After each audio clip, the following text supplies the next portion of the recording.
All right, everybody, we are live. Sophia's fingers are in my shot, but that's okay. We'll forgive her. She's only a film producer. She doesn't know better at all. Everybody, welcome to Live from Tech Alley at Downtown Tech Alley in downtown Las Vegas. We are at 3rd Street, Vegas.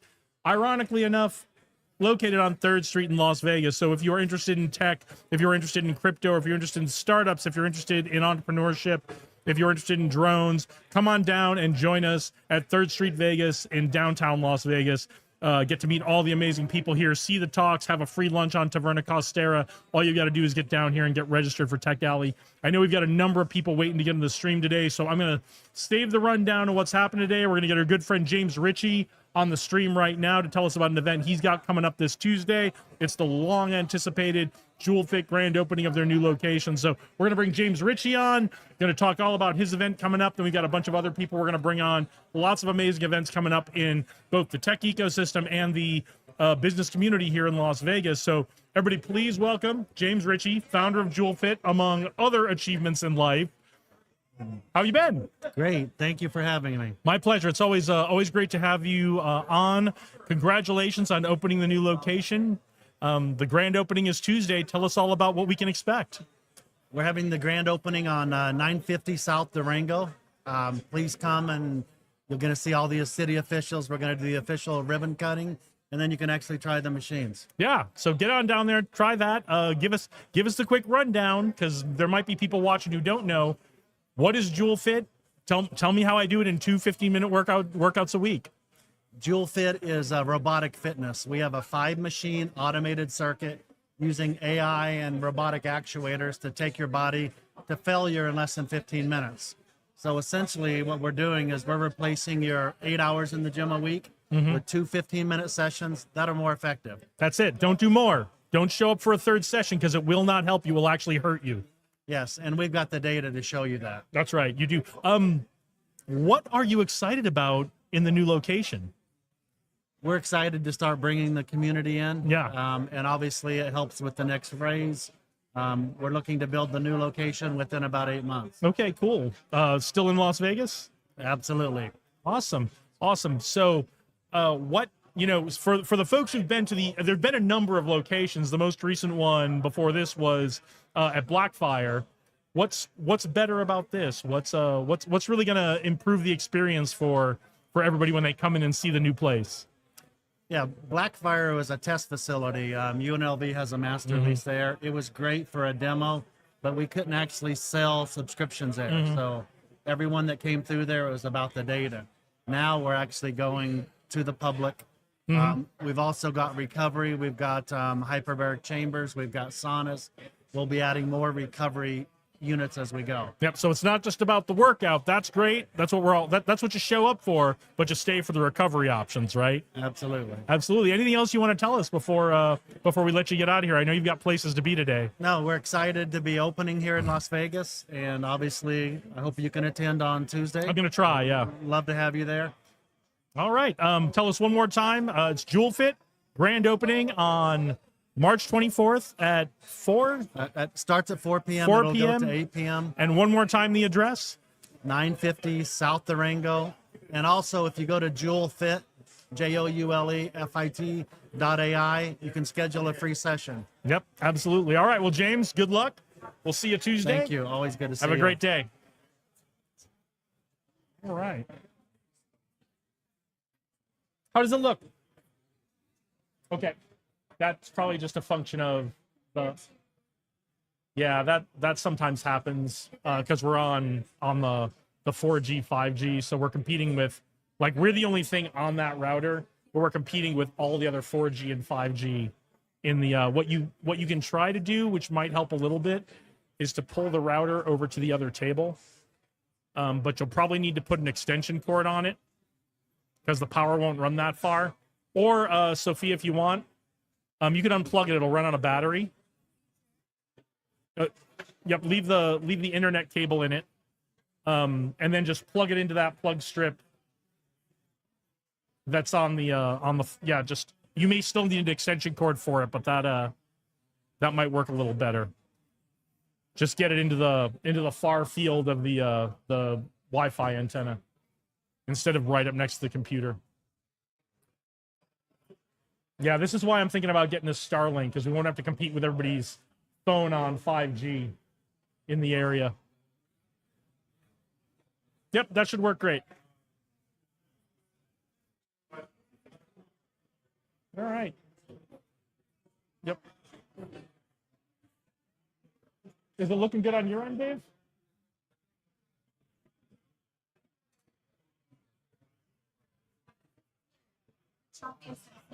It's what? Yeah, it's just that's dealing with wireless signals, so it's we're just competing with everybody's phone in here at the moment. So is Alan around?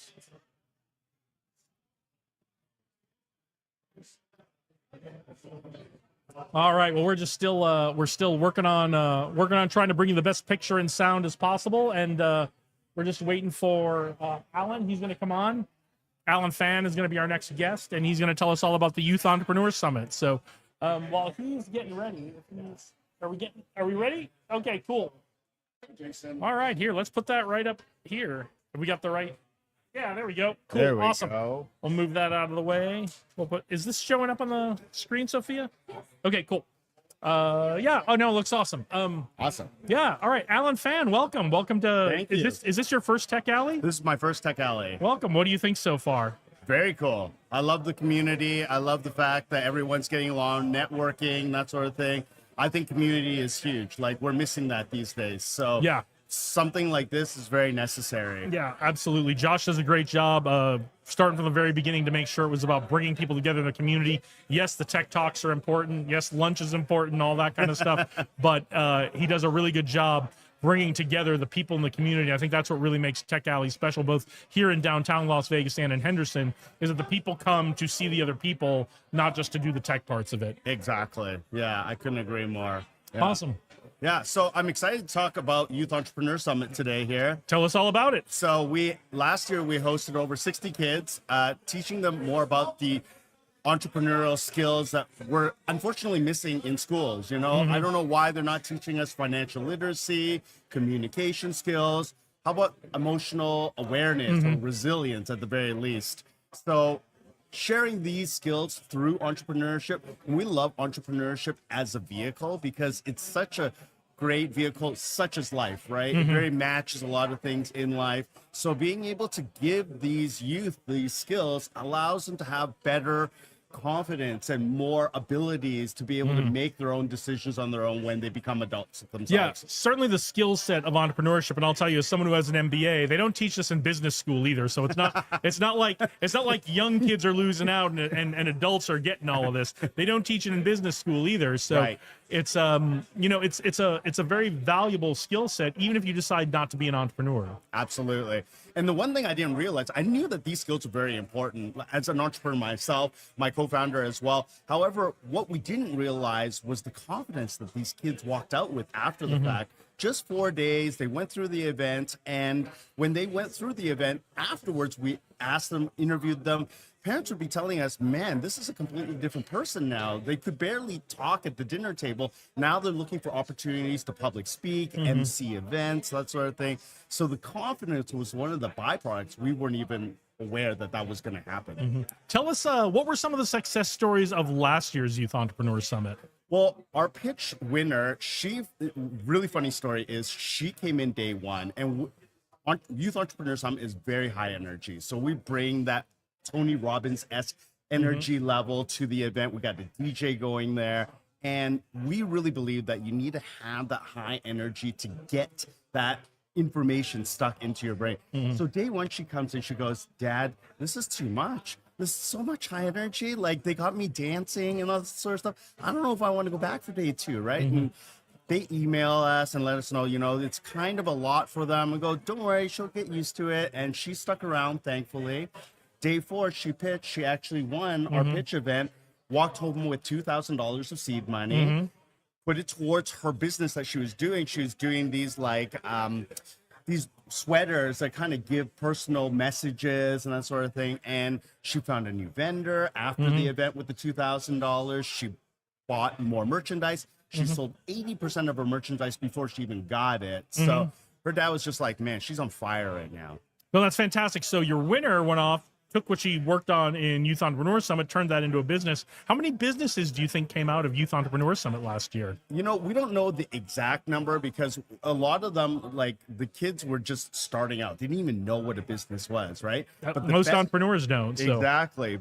But the best part is that they all walked out with a business plan. They all walked out with a pitch. They all pitched at least each other, all of their own peers, and then they got voted up to pitch in front of the entrepreneurs. That's how we picked our 6 pitch. Okay, teams. Yeah. cool. Well, so it sounds like a bunch of businesses got started out of that, or at least Yes. or had the potential. So if you aren't sure what your retirement plan is going to be, and you've got kids, and you're in Las Vegas, get them over to Youth Entrepreneur Summit. That might be better than your 401k right now. So Absolutely. Yeah. This is one of the best investments that you can put into your youth. Absolutely. For sure. June 8th to 11th, we're at Discovery Children's Museum. okay. All right. Right, tell us if you don't have to run. I don't want to No, keep you any not at longer, but all. as long as you've got time, Absolutely. tell us what the kids can expect attending Youth Entrepreneur Summit. Tell us what the parents can expect to hear about when the kids come home every day. Besides, it's a lot. Yeah. Well, I mean, like I was saying before, they're learning about financial literacy. What's a P&L sheet, right? Just basics. Starting them off. Numbers don't lie, right? If you don't know your numbers, you don't know the health of your business.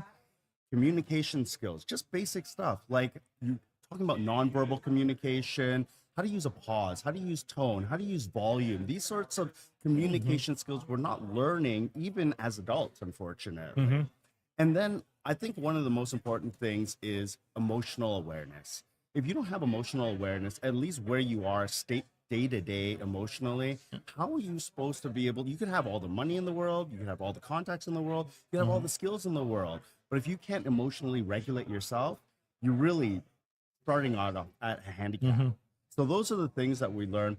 And as well, just like Tech Alley here, there's a free lunch every day that they get. We have great vendors that come in and support us for that. So we had one of the best sushi chefs in the town bring in Omaze Kiara. So he brought in sushi. The kids went wild about it. And yeah, that's what they can expect.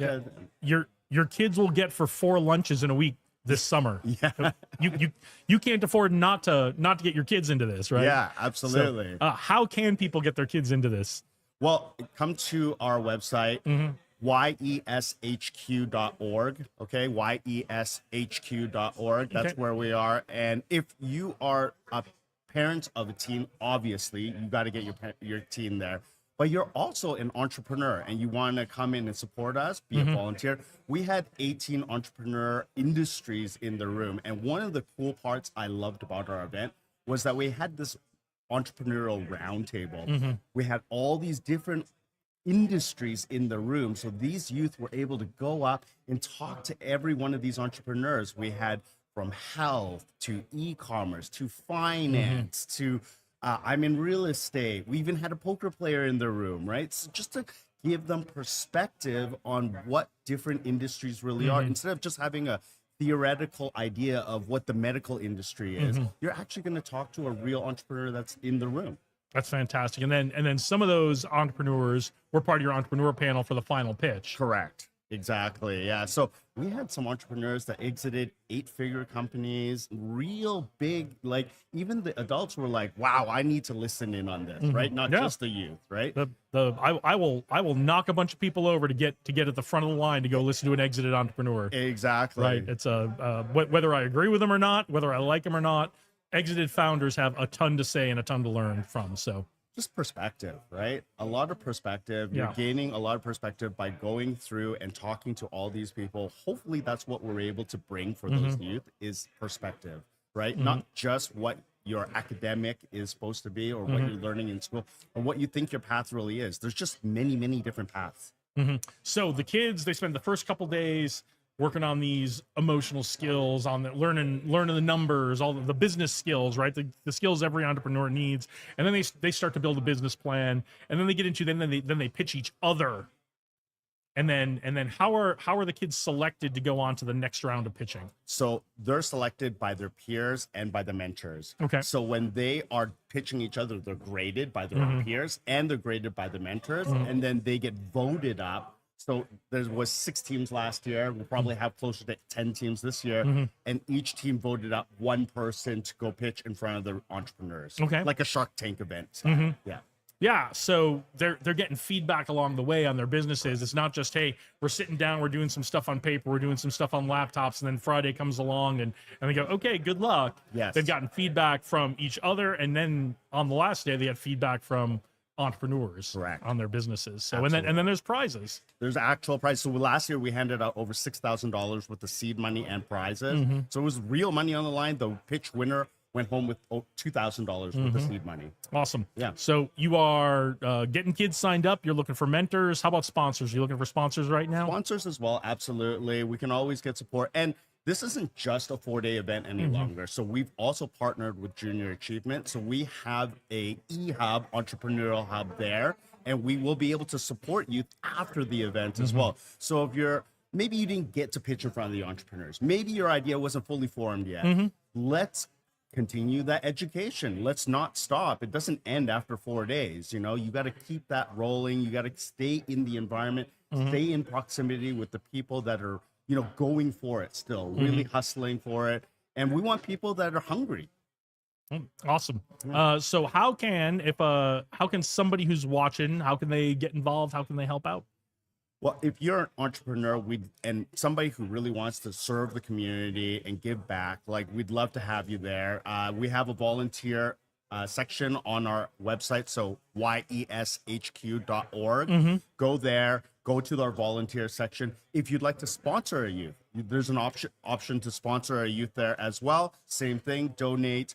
If you would like to be a title sponsor for us, we're still looking for a title sponsor. So somebody that can really showcase on the event, that would be there as well. That'd be great. Yeah. So, anything else you want to leave us with about the event before we let you get on with your day? I think one of the things I realized is that in school, I kind of messed around, didn't really learn that much. And just through this 4-day event, I think your youth can learn so much more, and the exposure that they're getting to all these business owners, business industries, people in the room, it's just like no other. And then hopefully that sparks a partnership or a connection for them in some way that grows into much, much more. Yeah, I think that's really one of the most valuable pieces of what you're doing is you're getting these kids together. You're getting them interacting with each other. You're getting them interacting with other entrepreneurs, adults as well.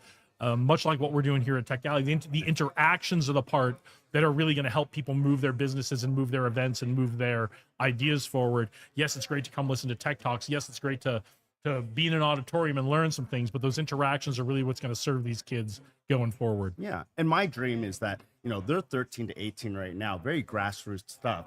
But hopefully 5, 10, 15 years down the road, some kid that came through our event, they go, you know what? Wow, now they're an exiting $100 million CEO or something like that. And they get up on our stage and they tell the kids that are sitting down, I was in your seat. I didn't know what I was doing when I was 13, 14 at all. I had no idea. And my path changed 8 different times along the way to get to who you see right now, right? So that would be my dream. Awesome. Well, all right. Well, look at that camera. Tell everybody where they can find Youth Entrepreneur Summit, how they can get the kids signed up, how they can reach you, anything else, the dates again, the location again, anything else they need to know. Absolutely. So you can reach us at yeshq.org. We're going to be at the Discovery Children's Museum, June 8th to 11th, and we hope to see you there. Yeah, we hope to, and I hope we will. We are working on bringing some programming from this stream as well as part of it. So hopefully we can do some of that with you. Absolutely. All right. Thank you so much. Alan, thanks so much for joining us today. Good luck, and we will be in touch, but hopefully we'll be talking to you again next month as it gets closer. Absolutely. All right. Thank you. Have a great day. Bye. Ooh. Thank you so much. My pleasure. Yeah, My that was pleasure. really great. Good. How are we doing on time? It is 11:10. Yeah. Yeah, it looked like it was. Yep, Okay. that's this is a really good frame. If we have people, if you want, we can leave that there for the rest of the day. I don't know if you want to take it with you, but we can leave it there. It's not in the way. Yeah. I appreciate that. Thank you Yeah. so much. Then everyone will see it all day long I appreciate it. until someone else has something they want to put up there. But yeah, this is a really great frame, Sophia. I like how we've done this. So how is it looking better? Yeah, now that everybody's phones have moved away, it's yeah.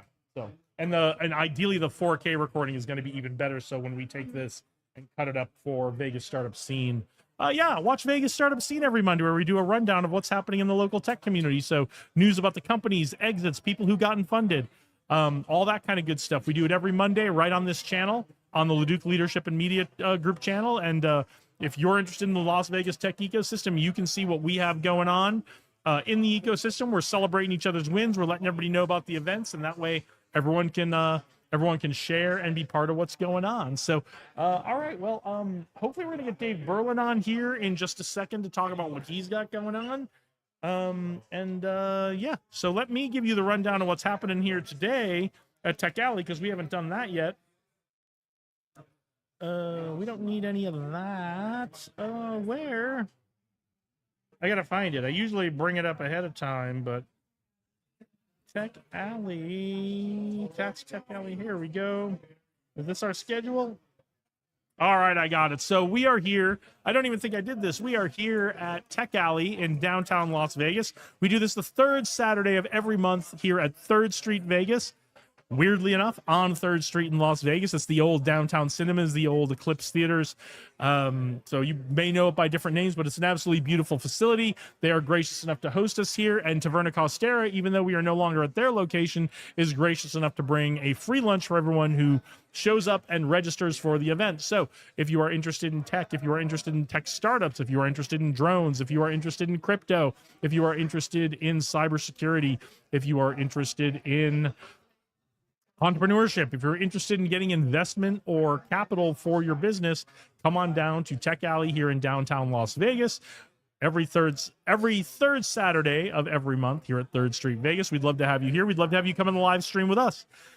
Let's see. Yes, so those are all the preliminaries. Let me run down what's happening with the schedule today. Of course, Tech Alley always starts at 10 for networking and coffee to get everybody together. Then we do announcements about 10:30. That usually lasts 15 or 20 minutes to let everybody know what everybody's got going on, who's got events to share, who's got things they want everyone to know about. And then we get into the talks, and the first round of talks starts at 11. So we're in that first round of talks right now. So perennial favorite, Who's Got My Money with Kurt Walker, is happening right now. He's got a guest in from the Chicago area, and they're talking about getting capital for your business. Innovation Essentials, hosted by UNLV's Rachel Gomez. Las Vegas AI Meetup, hosted by Timothy May. That's a great one.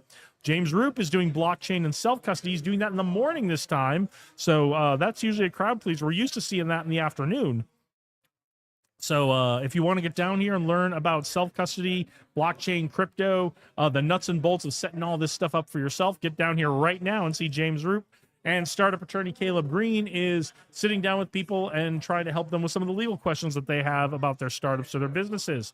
And then at 12:15, lunch will start. So it is 11:15 right now. You've got an hour if you want to get down here for lunch. Free lunch from Taverna Costera. All you've got to do is get down here and get registered for Tech Alley. Just sign the QR code, get scanned in and registered in, and you can get a free lunch on Taverna Costera. And it's usually really, really delicious. They told us what it was going to be, and I forgot. If someone comes and tells me, I think it's barbecued chicken today or grilled chicken, along with salad and some other things. So then lunch runs until 1:15. We go 12:15 to 1:15 on lunch, and we get into the second round of meetups.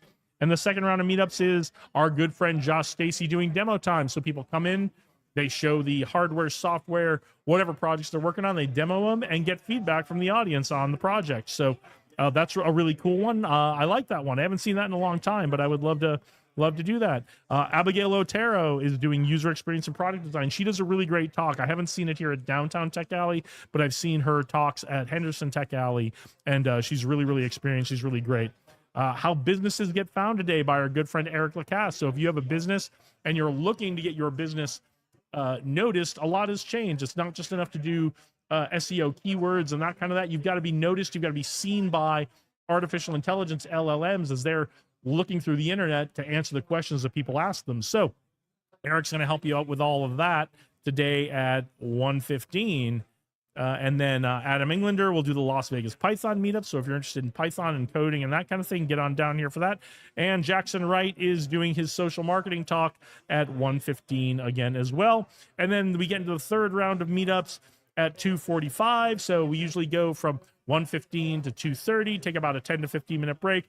Third round of meetup starts at 2:45, and that is Sin City Programmers with Justin Otero and Josh Stacy. Again, good friend Josh Stacy, and Mike Wilson doing the Vegas Crypto Group. So, yeah, I haven't seen Mike today, but Mike, if you've been watching this for a while, you've seen Mike come on, and he talks about all the amazing things that Vegas Crypto Group is doing. They have a lot of fantastic events throughout the week, not just at Tech Alleys, and so get on down here if you're interested in crypto, and not just in the nuts and bolts of crypto, but what's going on with the policy of crypto, how crypto is being adopted by communities, and how our government is adopting and supporting and promoting crypto. So that's what's going on today.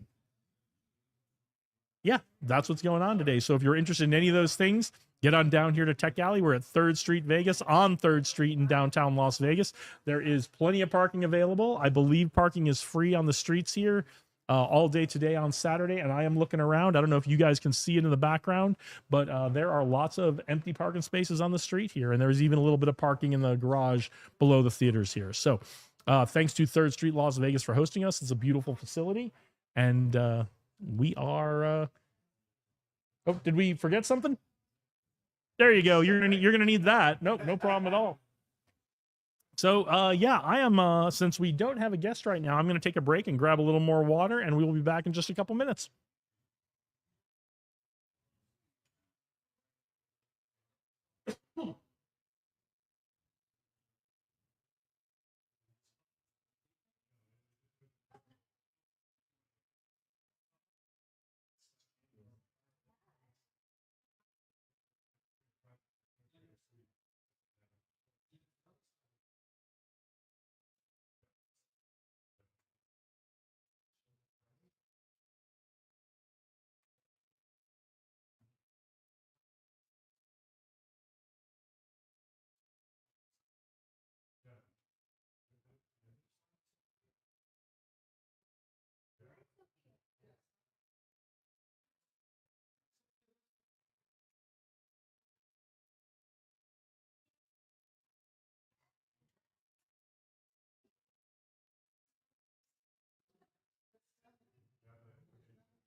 All right, we are back. Dave Berlin's going to join us. He's going to tell us about the things he's had going on. It's been an exciting time for Dave. A lot of changes, a lot of things going on. But I think he's got some good news for us, and can tell us about a lot of great upcoming things. So let's move that. Let me move mine closer. I feel like I'm pitching. I feel like I'm leaning into this too much. Oh, Dave is setting up his gimbal, which is really interesting. So I have a gimbal, but I don't have one for a phone. I have my gimbal for this Sony camera we're using right now today for the live stream. I should get one for my phone because there's a little bit of technique to using them, but they're pretty useful. So let me take a look at this.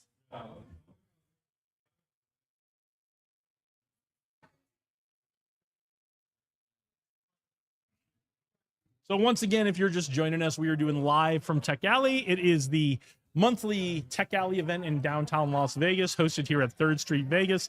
If you're interested in all things tech and entrepreneurship and community in downtown Las Vegas or in Las Vegas in general, come on down and join us at Tech Alley.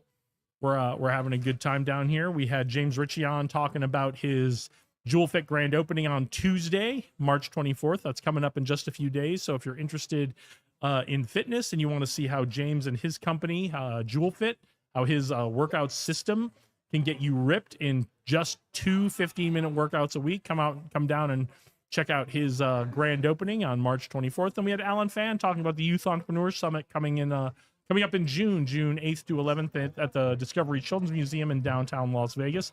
And now we've got Dave Berlin, who's going to tell us about the cameras that the screen. I know. If you can wave at yourself all you want, but I'm not sure the audience is interested in seeing that. Right. All right, what's going on? We didn't get to talk to you last month. Yeah, last month I was really trying to come back from healing, right? Yep. So I had the slip and fall back in January. I was out a little bit, but probably a little bit more than I should have been. So Yep. I mean, you were here. You helped us get set up, which I told you not to, and you didn't listen. You did. I told you to go home and rest, and you did not. But you did.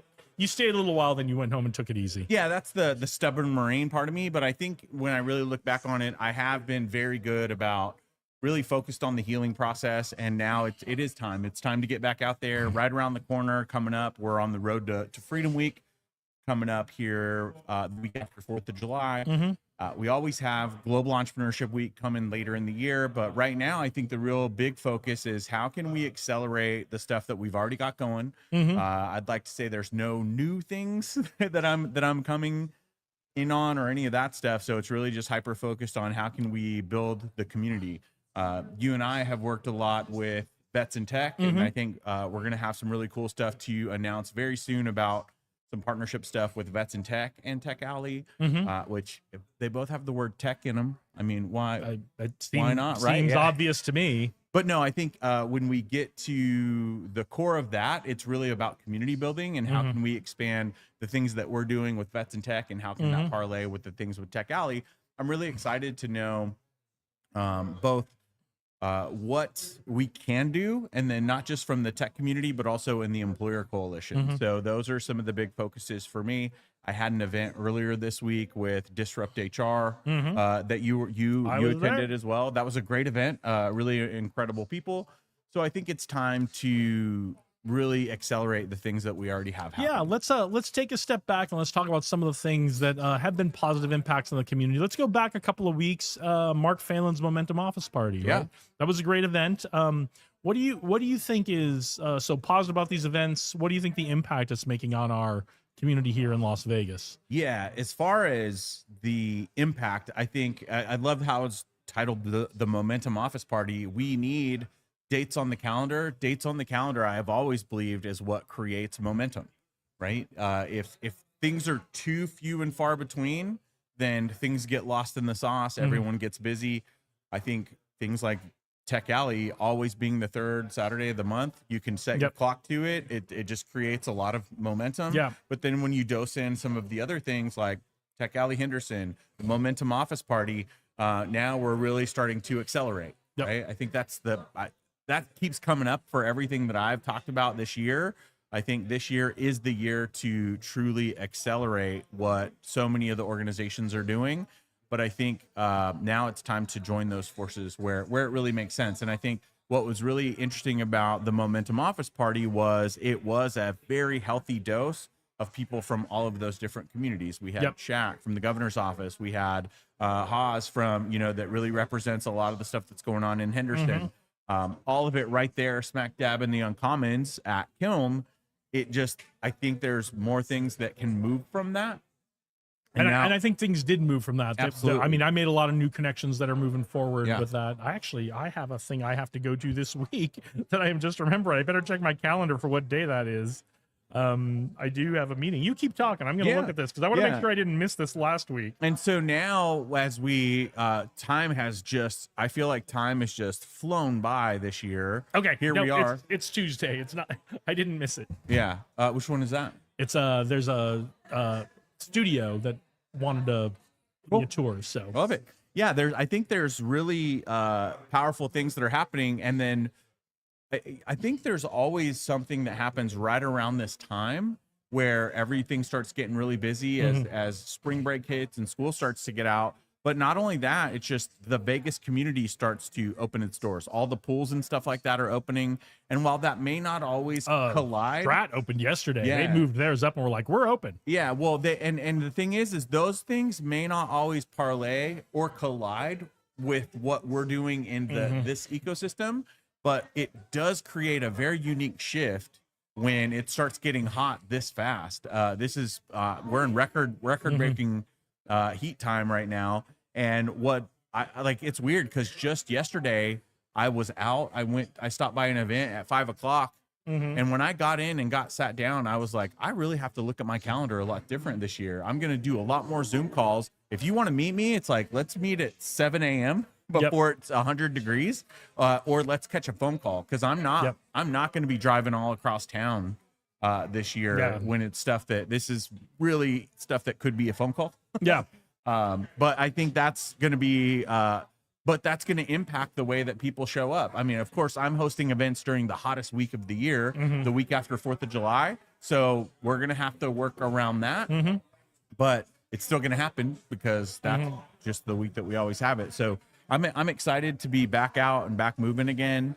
Excited to be here and really see some familiar faces. What's going on? I took some photos and video from Lito's thing, and man, I'm really glad that guy's back in town, but I'm really glad that he's having the conversations that he's having. He's very much involved in the defense tech. He's got some drones and stuff that he's flying around in the little theater over there, but like, this is a very technological time that we're in when it comes to what's happening with the conflict and everything that's going on in the Middle East. So just a really interesting time for us to be here and to see everybody working together. Just really excited to know what everybody's got going on. I see some new faces today, which is very exciting. I feel like there's whole new generations that are just now getting plugged into the community. A lot of new and faces that means here we have today. a lot of cool opportunities moving Really forward. good turnout. I think as big as I've seen it here in the new location. So and lots of new faces, which is really great. I do want to get to Freedom Week. I do want to get to Global Entrepreneurship Week. Tell us about what you're working on with Vets in Tech. I know there's some things we're not ready to talk about yet, but what are you ready to talk about with what's going on with Vets in Tech right now? The big shift for me right now as we really anchor into the community, as we always have an evolving tech ecosystem, we do have a few veteran entrepreneurs that are in that tech space. It's just not nearly as many in some of the other communities like New York City, San Francisco, things like that. Because of the work that I'm doing now on the board for Disrupt HR, I found this perfect parallel of a lot of employer coalition. So what can we do to make sure that a lot of the people at Creech and Nellis and beyond across the United States, if they're looking to relocate here post-service, what are the opportunities for them and for the people that are currently serving? What I love the most about Vets in Tech is that we always include the military spouse, and military spouses can have a whole different set of struggles by moving every 3 to 4 much years. harder, Much harder. So the great thing about the employer coalition with Vets in Tech is we help veterans and military spouses get very high level specific tech coding certifications, and then we match them with our employer coalition. This is like Meta, Google, Oracle, Disney. Like now we have the whole Vets in Space that has launched. That opens up a lot of stuff in the aerospace and defense tech industry. So there's just a lot of incredible opportunities. But we had the phone call with Cami, who's kind of the director of all the different chapters. Who are the top 5 employers that we can partner with here locally? I'm already having conversations with TensorWave and even like T-Mobile Corporate and things like that.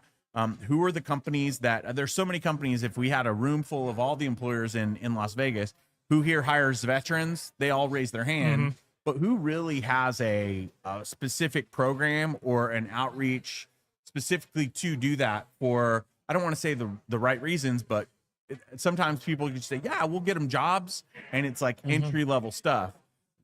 Vets in Tech is really good at helping get some 6-figure remote contracts to enhance the quality of life for people that are active duty military spouses, and veterans. So that's where a lot of my energy and time is being spent now. Those are the conversations that I'm having outside of these events. And we met the the hiring manager from like MGM Corporate the other night, and really just trying to start some of these conversations and see where that stuff can go. So that's where a lot of my energy is focused at with Vets in Tech. And then that parlays into Freedom Week, which is coming up in July. Let's talk about the event Thursday night and Disrupt HR and what that's all about. Yeah, so Disrupt HR. You know, I love organizations that are in multiple communities, right? I used to work with Bunker Labs, and we opened up the chapter here. I love organizations that are in other cities. 1 Million Cups. I'd love to bring stuff like that here. Disrupt HR is a very unique one. And as we'll talk a little bit more about vet talks and stuff like that during Freedom Week. But what I love about Disrupt HR is it's in probably 170 communities.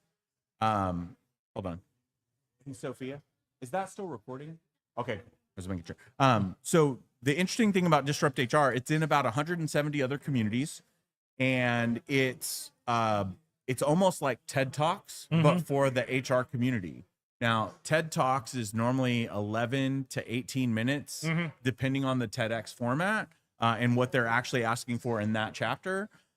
The interesting thing about Disrupt HR, it's a format talk, but it's a very challenging formatted talk. It's 5 minutes, a hard stop. You have to give them 20 slides. And those slides rotate every 15 seconds, no clicker. So for anyone that's a speaker, you got to know that's a very complicated format, but it's also very condensed. You have to bring the truth in that format. And I think it forces people to really get their point across, but we can also have more speakers. And just in the title of itself, Disrupt HR, there's so many things that people associate with HR, and it's very black and white. It's like very rules driven, but a lot of times because it deals with people, there's a lot of things that need to be said, and they need a space to do that. That's what Disrupt HR is. This will be the 4th year that it's been hosted in Las Vegas. I spoke at Disrupt HR back in 2018 in Tulsa, and you and I during pandemic actually talked about bringing it that out chapter here. I'm Yeah. so glad that Ashlyn Valdez, she did bring it here. And this will be the 4th year. So we've got great sponsors. It's going to be at Starbase on September 24th. And what we did Thursday night was just HR after hours to kind of catalyze that conversation, get some of the right people in the room. Again, if we waited all the way until September 24th, we're going to be fighting, trying to find people over the summer. So this was a great way to talk to everybody before we go really into summer. Get some great people in the room, and then we'll be doing the call for speakers very soon. And I think it's just going to be a really powerful event. Starbase is a Beautiful facility. Yeah, incredible facility. I think we can hold like 250 people in there.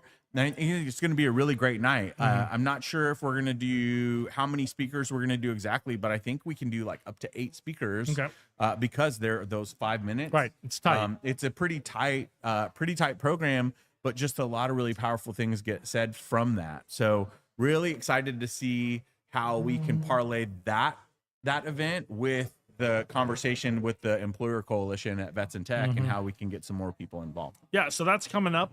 So if you're interested in speaking at Disrupt HR or just showing up, the call for speakers is going to come out mid-April. It's going to run from mid-April to mid-May, if I remember the numbers right from the other night. And then that will be taking us right up to Freedom Week. Yeah. So great piggyback right into Freedom Week. As we close out this month, March, I realize next week is the last week of March. We're jumping right into that 90-day sprint. The road to Freedom Week is here. And when it comes to Freedom Week, it's evolved, right? And it's so funny that when I slipped and fell, I had just written an article, and I do this sort of vision casting thing, manifesting, whatever you want to call it. I had just that day on January 26th, I was with our incredible friend Sophia. I was at the Win, and I was finishing up this article, and it's a Time Magazine article from the future. The first actual Freedom Week thing that I created was back in Tulsa in 2016. Here we are, 2026, so 10 years later. I wrote a Time Magazine article from 2046.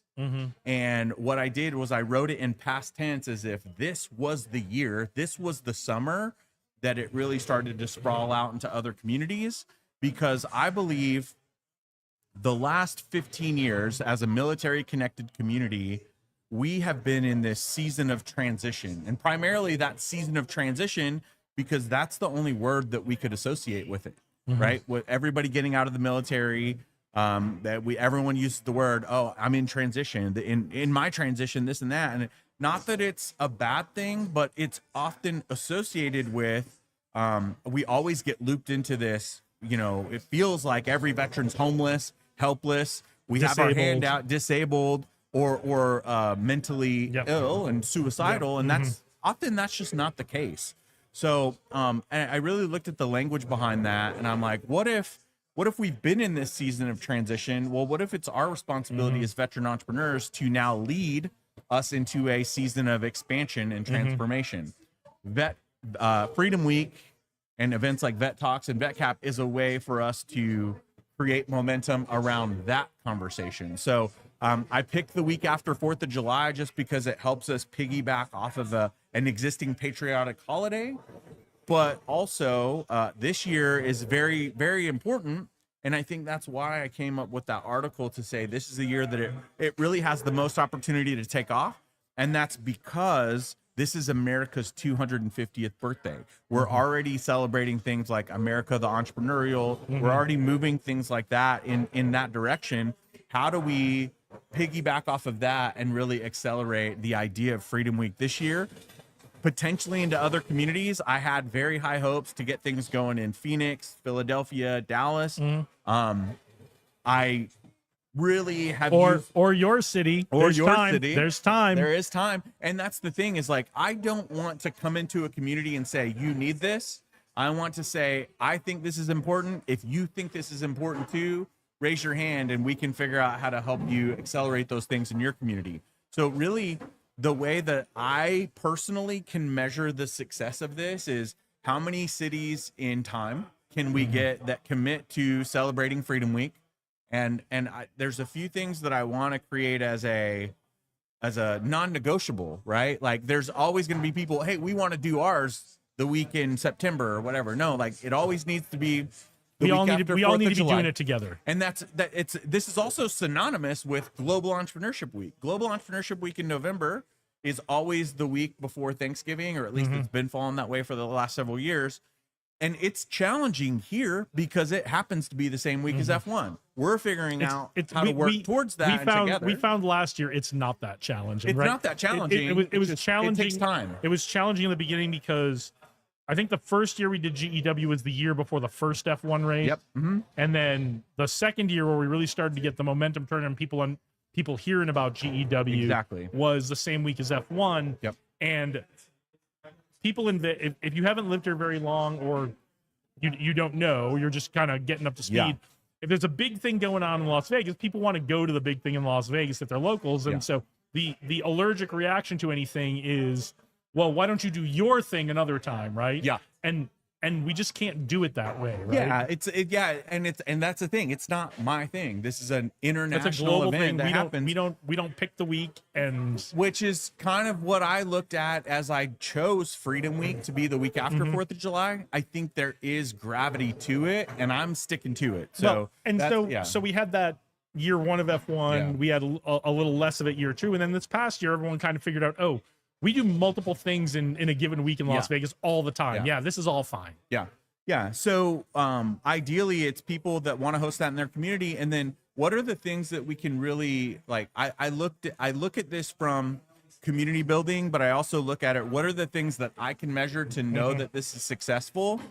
And there's a few elements. Number one, I really believe that my KPIs as the founder for Freedom Week is, in time, like from 2046, I was literally looking back. I have a question about 2046. Yeah. Have we survived the robot uprising and the water wars? We have in my world. Yeah, but no, the article you wrote doesn't mention that. It does not. Okay. It does not. No, but I did look at it from what would have happened. And like, yes, there's this many cities that have raised their hand and said, yes, we want to participate. But physically, this means 20. Like, there's an opportunity for 20 veteran entrepreneur libraries. Like, that's a permanent structure that I want to happen in each one of those communities.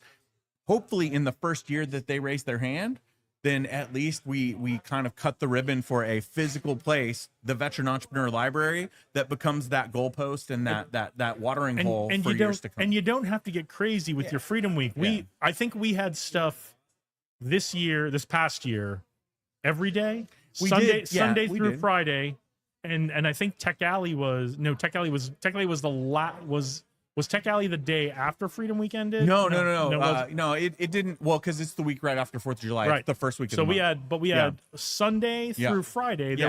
There was a Freedom Week event happening, at least one every day. Yeah. But you don't need to do that in your city. If you wanna get your resources together for your Veteran Entrepreneur Library and do that, and that's your Freedom Week activity, that's cool. Yeah. But the magic wand is there are a few events that would happen in each community. So one is there would always be the opening. First year, there would be an opening for the Veteran Entrepreneur Library. And that also can be a place where events happen, right? So like when we did it in 2024, the Veteran Entrepreneur Library also was the place where we hosted the kickoff for the week. And we invited all the dignitaries from the governor's office and stuff like that. The second event, this is what we launched this last year in 2025, is Vet Talks. That's what I'm really excited about because Vet Talks it's TED Talks for the military community. We talked about Disrupt HR being the TED Talks for the HR community. Vet Talks, Veteran Expansion and Transformation Talks, is just that. It's a formatted talk. It's 8 minutes, 8 slides with a very clear call to action. I didn't want to do TED Talk because if you give a microphone to veterans for 18 minutes, they might miss the point. But also that format for Disrupt HR is too challenging. I did the hybrid, 8 minutes, 8 slides. And it's a great format. But I think what's interesting about that is then we can measure how many people have given a vet talk, right? We did 7 speakers that night. I want to serialize those talks. I was 001. We did 007 that night. Everywhere there's a vet talk in cadence with when they do it. We can serialize that number of talks because the whole challenge there was there's over 233,000 TED Talks, but you have no idea how many have actually been veterans. So Vet Talks would be another event that would be a flagship event. And then as long as there's a kickoff and a closeout to the week, those are like basic. And where in the communities where there's a chapter for vets in tech, or even in the places where there's not, we can do a satellite vet cap, which vet cap is a panel discussion. We talk about 4 or 5 different ways that veterans can get funded. So it's very relevant to the veteran community. When I look at, we had 7 or 8 events. Not all of those are stuff that you have to do in each community, but if we have the 4 maybe flagship events, that's what consists of a Freedom Week. And I promise, as soon as you put that flagpole in the universe one year, the next summer it just gets more expansive, or it goes deeper and it gets better. And then the next summer it gets better. And then from our perspective, it's great. And part of the reason why I launched it was because of the challenge that we had in the first few years competing with F1. It was, how do we start the conversation of Global Entrepreneurship Week earlier in the year? And that's what we do. So right now, as we get to April 1st, we're on the road to Freedom Week. As soon as we come out of Freedom Week, we're on the road to GEW. And it's kind of perfect timing because then we hit the holidays and then we get to rest for a couple months. And then guess what? We're back on the road to Freedom Week, back on the road to GEW. So any previews of anything new we might be seeing during Freedom Week this year? No. I thought about that because of the gravity. I want to really anchor this in other communities. I didn't want to add anything else. I just really wanted to focus and accelerate the things that we already have. So as I come out of the healing process, I'll start making the really big formal announcements first week of April. I do have an ask. This is what I've learned out of this whole experience. I've learned how to ask for help. And what I really need to help with Freedom Week this year is I need opportunities, be it podcast, be it speaking groups like Rotary clubs, anything to do with the chambers and stuff like that. Anywhere that I can go and speak and do a 5-minute, 15-minute, or 50-minute presentation about what Freedom Week is and how people can get involved, that's going to be the biggest opportunity for me to accelerate this. And I want to put together a very tight committee of people that can help us really make sure that this year goes in the right direction. All right. Well, if you have an opportunity, if you have an event coming up and you've got 5 minutes, 15 minutes, or 50 minutes for Dave to talk about Freedom Week, he'd love to join you. So reach out to Dave. Where can everybody find you? You can find me and reach out to anywhere. Anything that I'm doing is going to be at davemeansbusiness.com. Okay. What else? What else do you want to get to? I'm complete. Okay. Well, there's a lot going on, and it's GEW is coming up. You might be doing Global Entrepreneurship Congress again this year. So yeah, it's interesting. Global Entrepreneurship Congress is slotted in September for Doha. Mm-hmm. Don't know what's going on with that kind of stuff in the Middle East right now. So as it stands right now, we are slotted for that. I'll be U.S. ambassador for entrepreneurship and looking to pull together a strong delegation of people that are looking to do some international travel and represent Nevada on a global stage. Yep. Very cool. Cool. All right. Thanks for joining us, man. You got it, my friend. All right. I'm gonna snag somebody else for you. All right. Cool. Yeah, while he's snagging somebody else, I can see that the Taverna guys are getting ready to they are getting lunch prepared. So lunch is always awesome. It's always worth coming down. Get your free lunch from Taverna Costera. You just have to come down and join us at Tech Alley at 3rd Street Vegas, on 3rd Street in Las Vegas. And you do have to register. You have to scan the code and get registered for Tech Alley. You can't just jump in the lunch line, but you are certainly welcome and encouraged to come join us down here for lunch. And that'll be starting in just about half an hour, if not a little sooner. Sometimes the first round of talks, some of the talks wrap up a little early, and they get lunch going quicker. But here's my agenda. So as I mentioned earlier, this is Tech Alley. We are live from Tech Alley in downtown Las Vegas. We do this the 3rd Saturday of every month, not just this live stream, but the Tech Alley event is at 3rd Street Vegas, on 3rd Street in Las Vegas, every month.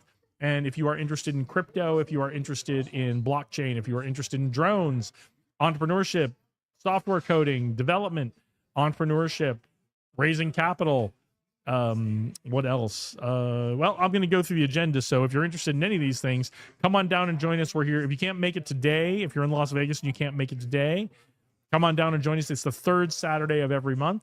If you aren't in Las Vegas, but you are interested in what's going on here and you're coming to Las Vegas, try to build that trip around the 3rd Saturday of every month. We'd love to meet you. Love to have you come join us down here at Tech Alley. Love to have you come join us on the live stream and tell us about what you have going on. Same thing, if you're in Las Vegas, you're thinking about coming down today, you've got a startup or you've got a business, you've got an event coming up, we would love to have you come down and join us on the live stream and tell us about what you have going on so we can share it with everybody out in the world. So what is coming up here? We are in the first round of talks right now. They started at 11, so Tech Alley Works, networking, coffee, announcements, that all starts at 10 on a Tech Alley day, and then at 11 we have the first round of talks. Right now we're in that. Right now, said right now a bunch of times. It's Who's Got My Money, which is always a crowd pleaser with our good friend Kurt Walker. Innovation Essentials, hosted by UNLV's Rachel Gomez. Las Vegas AI Meetup, hosted by Timothy May. James Roop is doing the blockchain self-custody. If you're used to Tech Alley from before, James used to be in the 3rd round of talks in the afternoon. He's in the 1st round of talks, so you can still get down here and see what James has to say today. And then Caleb Green, startup attorney, is here answering questions you might have for an attorney about business. So then we will do lunch and more networking from 12:15 to 1:15. The 2nd round of talks will start at 1:15. Good friend of ours, Josh Stacy, will be hosting demo time. And at demo time, that's when people bring the projects that they're working on and demo them for the audience. The audience gives them feedback and asks questions on it. Then Abigail Otero is covering user experience and product design.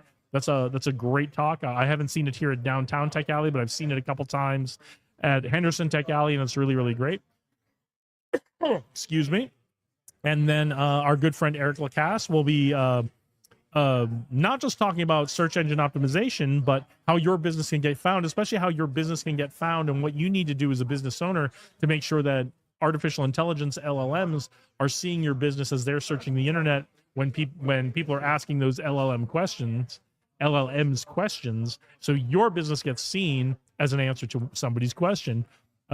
Adam Englander is hosting the Las Vegas Python meetup. So if you're interested in learning Python or doing projects in Python, come on down and check that out. And then Jackson Wright is doing his social marketing talk. That's always a crowd pleaser as well. And then at 2:45, so second round of talks usually goes till about 1:30. We take about a 15-minute break. And then 2:45 is the third round of talks, and it's Sin City programmers with Justin Otero and Josh Stacy. And then our good friend Mike Wilson hosts Vegas Crypto Group. And if you aren't familiar, we're going to try to get Mike on here today, I hope, to tell us what's going on with Las Vegas Crypto Group. But Las Vegas Crypto Group has many, many events every month, including their Web3 Wednesdays on the first Wednesday of every month. And they're really doing a great job hosting events and bringing the community together on the crypto side of things. So that's what we have going on right now. And that's what we have going on for the rest of the day. We hope to see you down here. As I said, lunch is starting in about a little less than half an hour now. So if you're in Vegas and any of this sounds interesting to you, come on down to 3rd Street Vegas, on 3rd Street in Las Vegas, downtown Las Vegas, and we will see you here.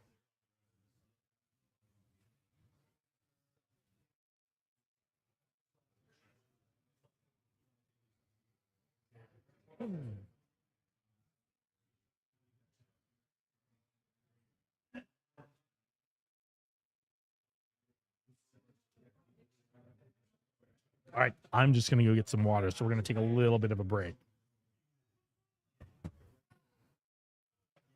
Yes. Hey, yeah. I'm just going to grab some water.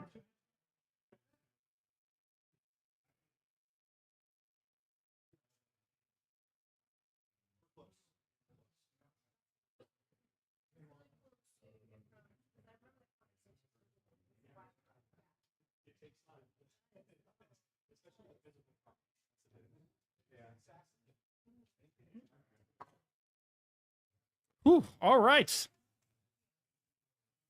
Come on down.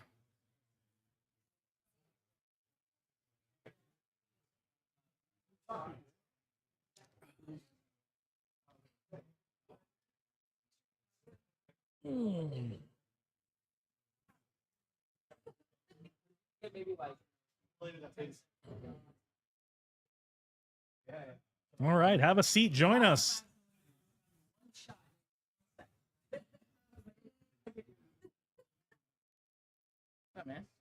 Not much. How you been? We're just doing our thing we do here every Tech Alley. So Let's go. Are we live? we are live. Let's we go. just push the button and we just let it go. We get up, we walk around, we take a break. go. But as long as there's someone who wants to sit in that seat and talk, we're here for you. So Let's go. tell everybody what you have going on, who you are, what you have going on. What's up, guys? I'm Jackson. I'm the CEO of Your Friends in Business. We broker deal flow for established business owners here in Las Vegas through putting on events and through podcasts. I also host a radio show called Deal Flow Radio on 107.1 FM, and we interview different Las Vegas entrepreneurs. You can also call into the show, ask any questions you have about, getting more deals. Cool. I didn't know about the radio show. When do you do the radio show? So that's new. We just launched that. We did the first one last week, and then actually we just had an event at the Ahern, if you know the showroom in there. Mm-hmm. So what we do that's unique about the format of our events is, I went to all these events, and there's nothing worse than when you're at an event and all of a sudden they just stop everything and you're sitting there while someone does their pitch, right? And so I was like, how can we help these sponsors get business without having to make it a sales pitch? Yep.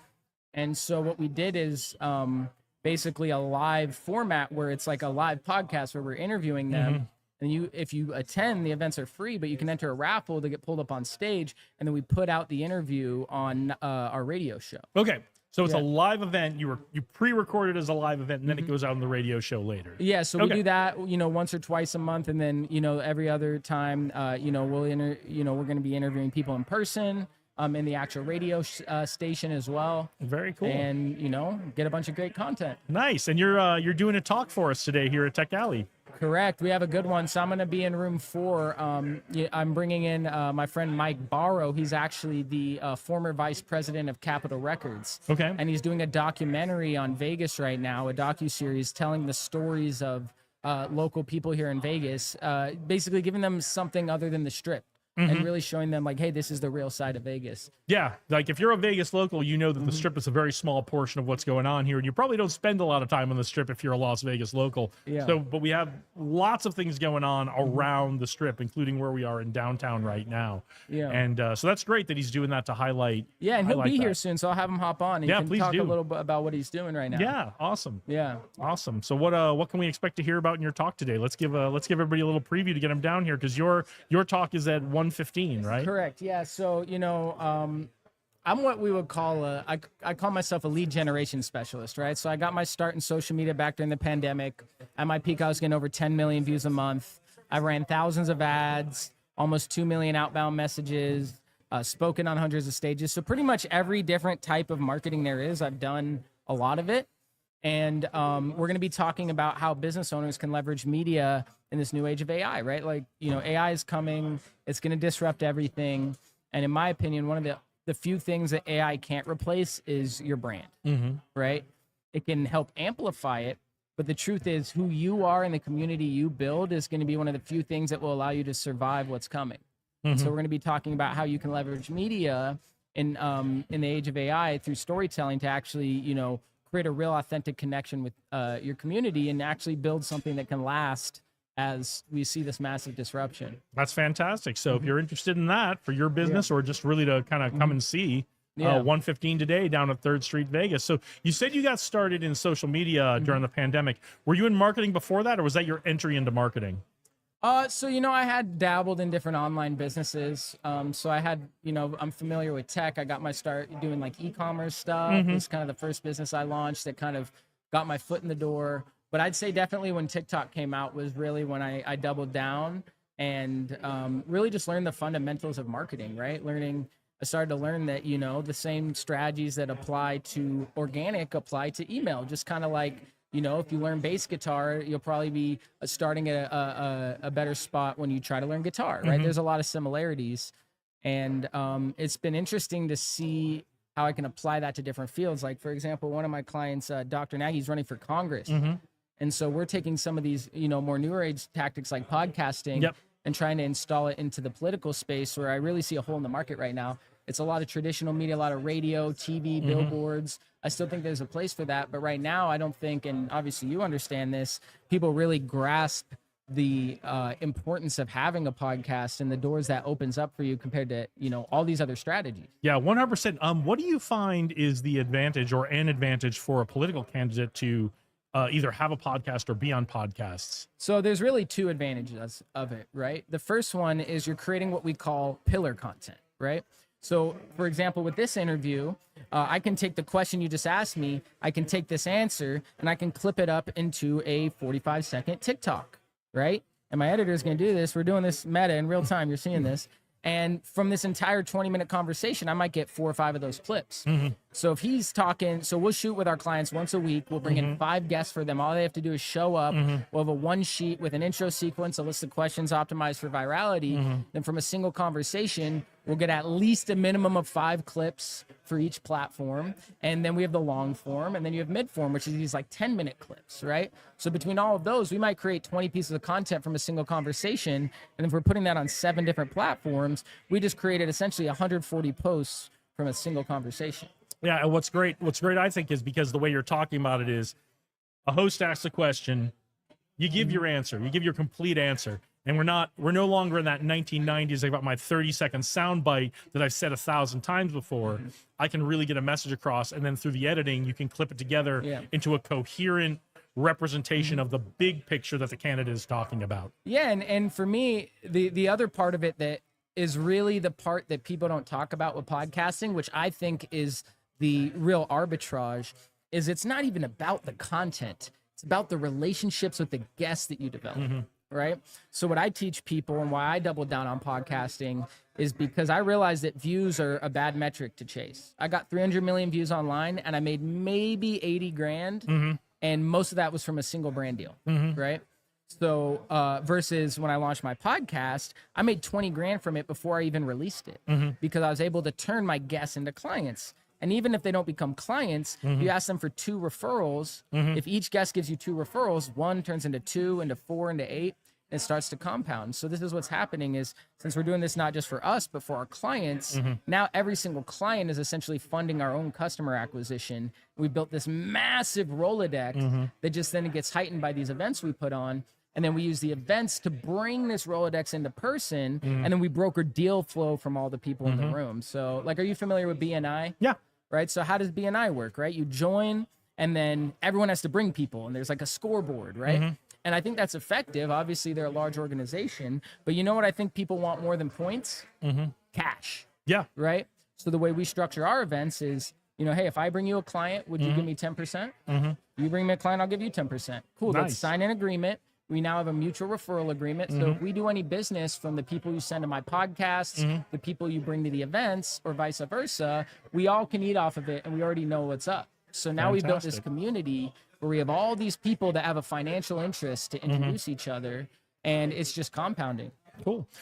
What's a piece of advice you have for someone who is thinking about starting a podcast but doesn't know what they want to talk about, doesn't know what the topic is? Like someone who just thinks, I want to get into this, but where do I start? So I think the first thing with any marketing strategy is getting very clear on what your objective is, right? I like to view marketing like investing, right? Your investment strategy is going to be much different than mine. Why? We're in much different stages of life, right? So we're going to have different strategies. So with content, if you're starting a podcast, you have to ask yourself, what is the goal? Is it to grow your business? Do you want to get more clients? Well, then who are the clients you want? Who are the clients that are going to pay you the most money? Oh, it's 7-figure people in the real estate space. Okay, we'll start a podcast about real estate and make your show about interviewing 7-figure real estate agents, Okay. right? So you have to get clear on who your client is and understand, in my opinion, the best reason to start a podcast is to get clients, right? And the clients aren't going to come from the content, at least not to start. So if you make sure that you have a podcast about what your target market is, then you can attract those people, because chances are you have at least 3 or 4 of those people in your network, right? So you don't need a big budget to get started. You don't even need podcast equipment. You could start on Riverside for $30 a month, and it's just like a Zoom call, right? Yep, absolutely. You do not need to invest in all the tech. You can literally start with your phone and just get yourself. I mean, you can get yourself a relatively inexpensive wireless microphone just to make sure your audio quality is good, and that's it. You're on your way. And so from there, once you've identified, okay, these are the guests I want, right? Then you start with the people in your market that already are those guests, or reach out to people you know that have those people in their Rolodex and say, hey, I'm starting a show about 7-figure real estate business owners. I would love to have you on, or do you know someone I could have on? And then once you get those first couple guests, as long as you can get 2 referrals per guest, 1 turns into 2, into 4, into 8. And the next thing you know, you're shooting 3-4 episodes a week. Yep. I mean, let's say you shot 10 episodes a week. That's 40 leads a month. If you had 40 warm referrals of your target market and you have a 10K offer, you close 10%, you just made 40 grand from your podcast before you even launched it within the first 10 episodes. Absolutely. And then take that budget, and guess what you do with that budget? Now you have the money to afford an editing team to edit, distribute, and handle all of that for you. Because if you try to edit and do it all yourself, then you're going to put out way less content and you're not going to make any money. Absolutely. So that would be my advice. Cool. So what else is coming up for you? What else should we know about? Yeah, so we put on about 2 to 4 events here every single month in Vegas. Our company's called Your Friends in Business. If you're interested in getting invites, all you have to do is text friends to 26786. Our next event we're going to be doing actually at Dr. Nagy's mansion in Summerlin on the 31st. We're going to have a lot of big politicians, business owners, a lot of really high level connections. All our events are free. We cater them. It's just an open bar. We have a really good time. So if any of you guys would like to come out to that on the 31st, just text friends to 26786 and I'll send you an invite. All right. Well, thanks for joining us. Yeah, It's always a thanks for having pleasure me, to man. talk to you. Good luck with your talk today. Yeah, and I'll introduce you to Mike once he gets here. Absolutely. Yeah, we'd love to talk to him. All right. And yes, that talk is coming up in just a little more than an hour at 1:15 here at 3rd Street, Vegas. As I said earlier, lunch is starting in just a few minutes here. Just about 10 minutes. In fact, it looks like they're getting ready. People aren't in line yet, but I think people are going to start lining up for lunch here pretty quick. So lunch is starting here. Again, we're at 3rd Street, Vegas, on 3rd Street in downtown Las Vegas. Come on down, get registered, get a free lunch, and then join us for the second round of talks. That first round of talks is wrapping up right now, but you can see Jackson, you can see Josh Stacy, you can see Eric Lacasse, Adam Englander, you can see all those same folks we've mentioned before about in the second round of talks. And then in the third round of talks, you've got Josh Stacy again. with Justin Otero for Sin City Programmers, and Mike Wilson with Vegas Crypto Group. So lots of great stuff coming up here in the next couple of hours, so you don't want to miss it.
Well, the folks are lining up for lunch, so if you want to get down here and get a free lunch on Taverna Costera here at downtown Tech Alley, now is the time to get down here. So, did you want to join us on the stream? Yeah, come on. We'll kill some time for you while you're waiting to get into the lunch line. And Jason is? yeah, hi, what was your name? PJ. PJ. Way. Nice to meet you, Very PJ. nice to So meet you. tell everybody what you've got going on. Yeah, absolutely. Thank you so much. So, first of all, I'm really excited to be here today. Mike Wilson invited me up and Okay. wanted to participate. Mike Wilson is our new chapter president for AI Film 3 here in Las Vegas. Okay, great. So, my company is Prometheus Productions and AI Film 3. I started that about 3 years ago as a way to get storytellers and the creatives that are leveraging AI to be able to get their voices heard. Nice. Right? It democratizes the new storytelling capabilities. It gives everybody that same opportunity. And it's been a remarkable journey. It's been How very did remarkable. how did you get started in this? Are you a filmmaker, or did you come from the tech side and decide you wanted to use AI to make films? Am I way off on it? No, that's a great question. That's a very fair question. So it started because when my daughter is 22 years old, but when she was 14 months old, she suffered a brain hemorrhage and she lost her ability to stand, talk, walk, fine motor skills. And I was in tech for 27 years. And while I was working at NAU as director of IT, I was looking at AI and IoT devices, trying to see how they might work together at some point.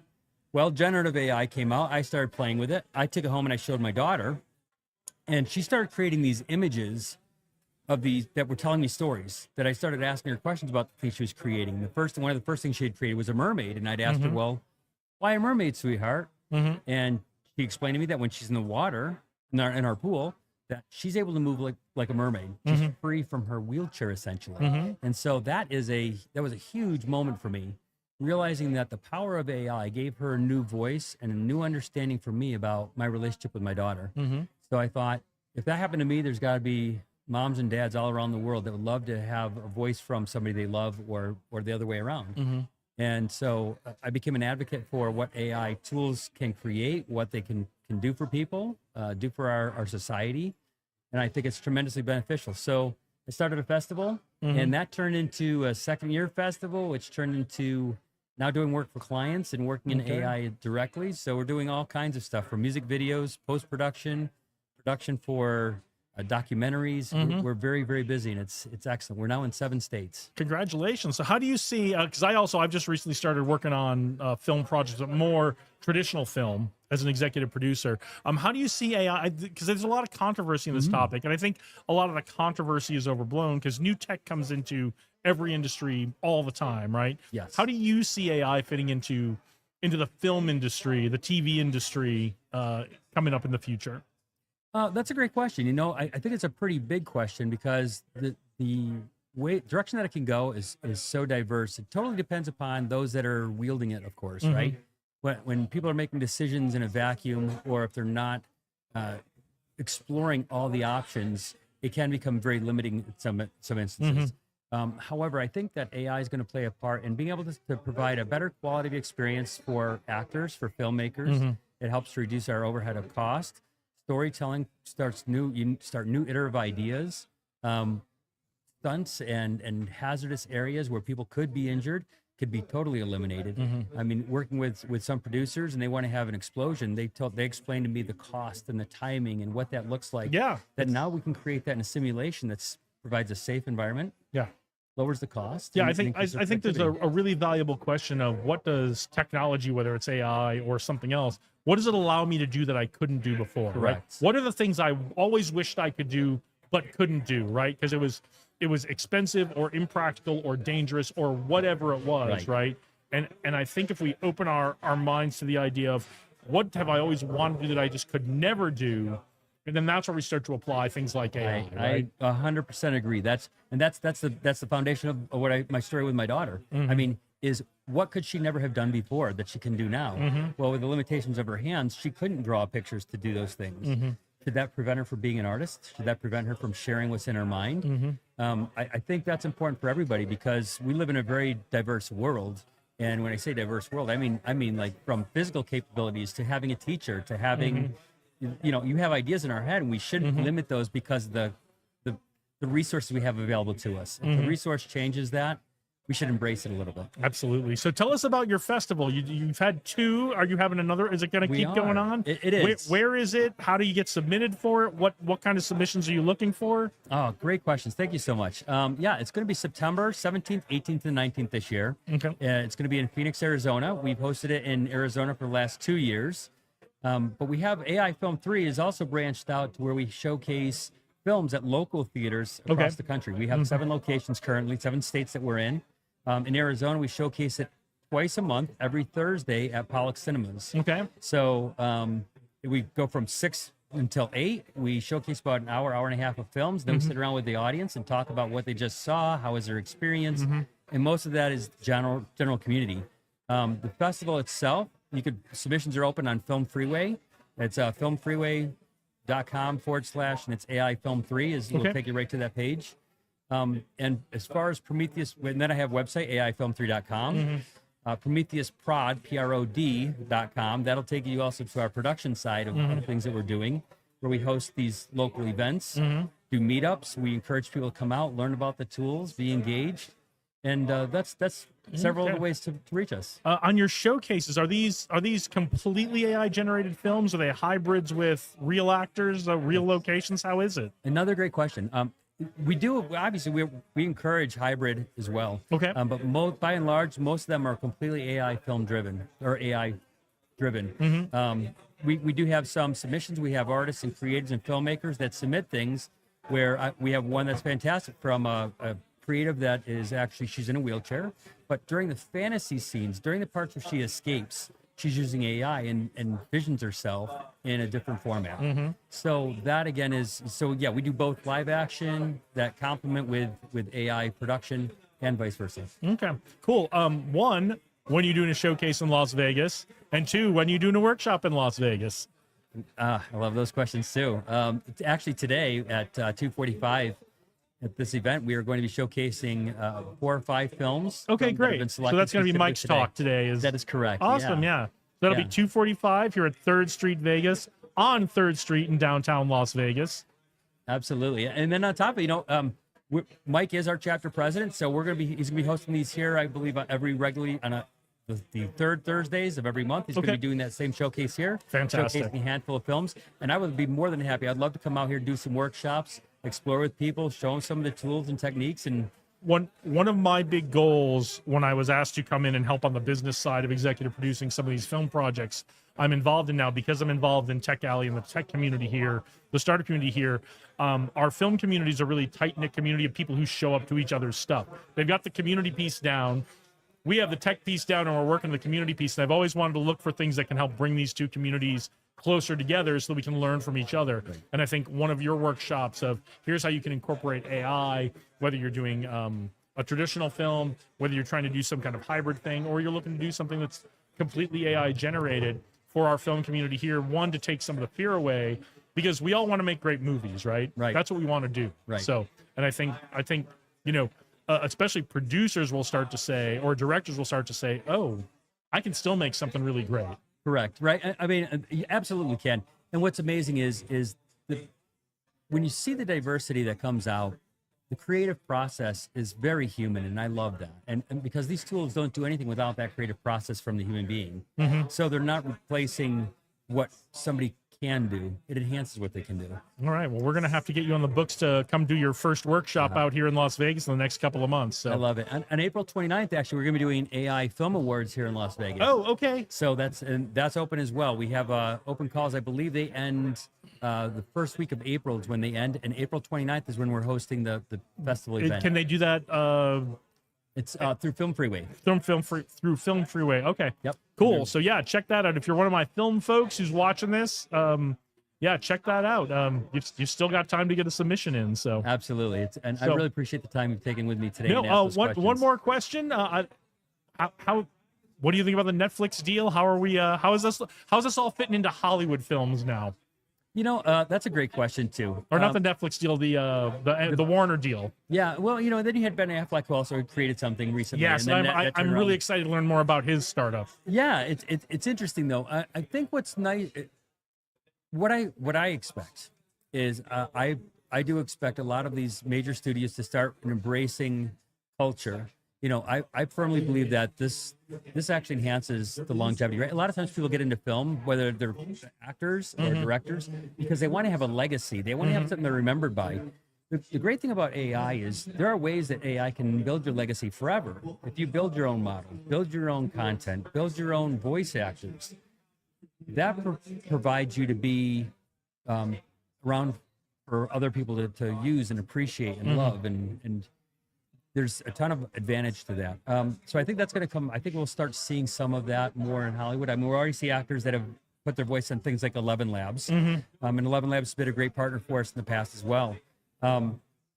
Those are just great examples, though, of how it can be leveraged. Yeah, I think as long as we can crack the nut of making sure people get the credit they deserve for the work they do, like we have done many times with different technologies over the last century and a half, Right. if we can crack that nut with this, I think it's all going to be fine in the end. Yeah, I do too. And it's funny because even then, one of the other things that Stand with Crypto is another great supporter of what we do. We're big fans of Stand with Crypto and Mike. They're amazing. Mike is fantastic. Shelton Biescochea is our chapter president out of Arizona. And one of the things that we work on also is how we can talk. So we host crypto events as well. We host the crypto blockchain events.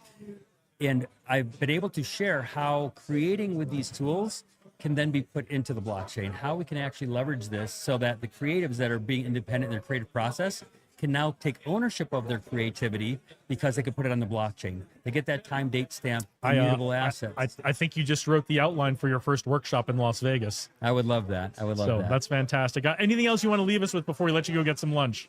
Other than please take a look at us. We're on all the major social media outlets. It's AI Film 3.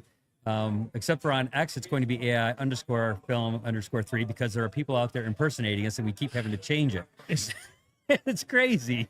You got to be doing something right when people are trying to imitate if people are impersonating you, you're doing something right. But it's a little annoying when you can't use your actual name because people have taken it to impersonate you. That's correct. That's correct. So But no, that would be the big thing. If people could follow us there, that'd be much appreciated. And take a look at our local chapters. AIFilm3.com will have more information as well as our PrometheusProd.com. all right. Well, thanks so much for joining us. Go Thank get you. some lunch. Thank you so and we'll much. see you around later today. I really appreciate you. Thank you. Thanks.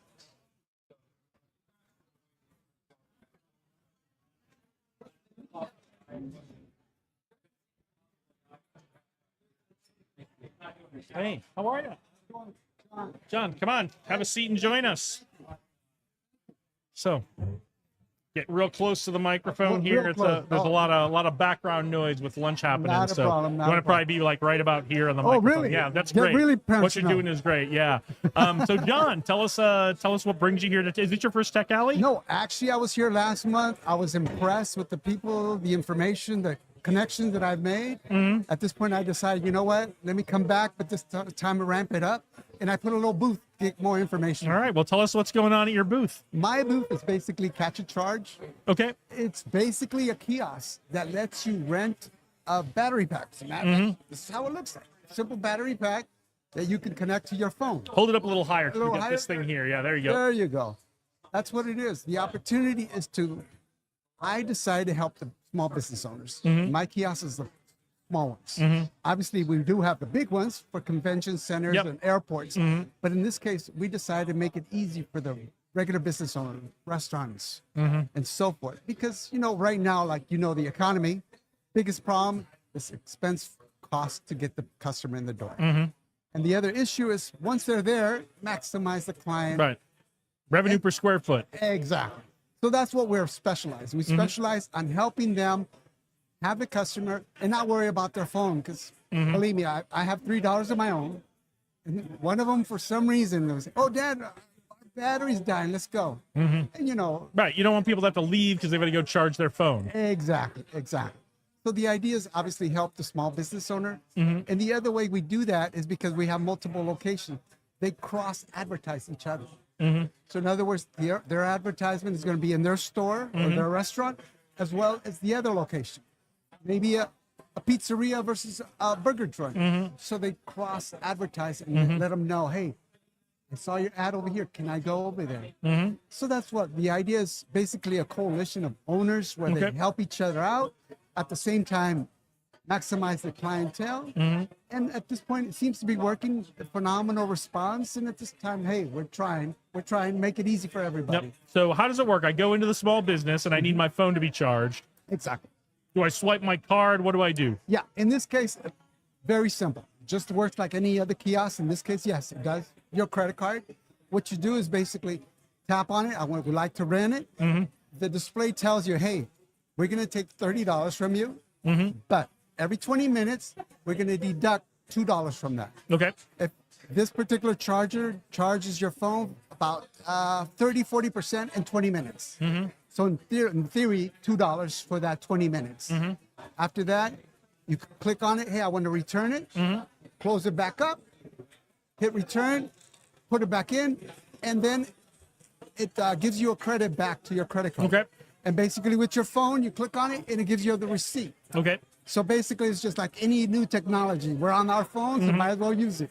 And that's what it works. Okay. Now, so I see these are not tethered to the device. No, So can I absolutely. take this with me when I go somewhere? Absolutely. Like for instance, right now we're also talking to Town Square. Okay. So if you rent it from the kiosk machine there, then you can go from one store to the next to the restaurant. An hour or two later, you can come back and just put it back in.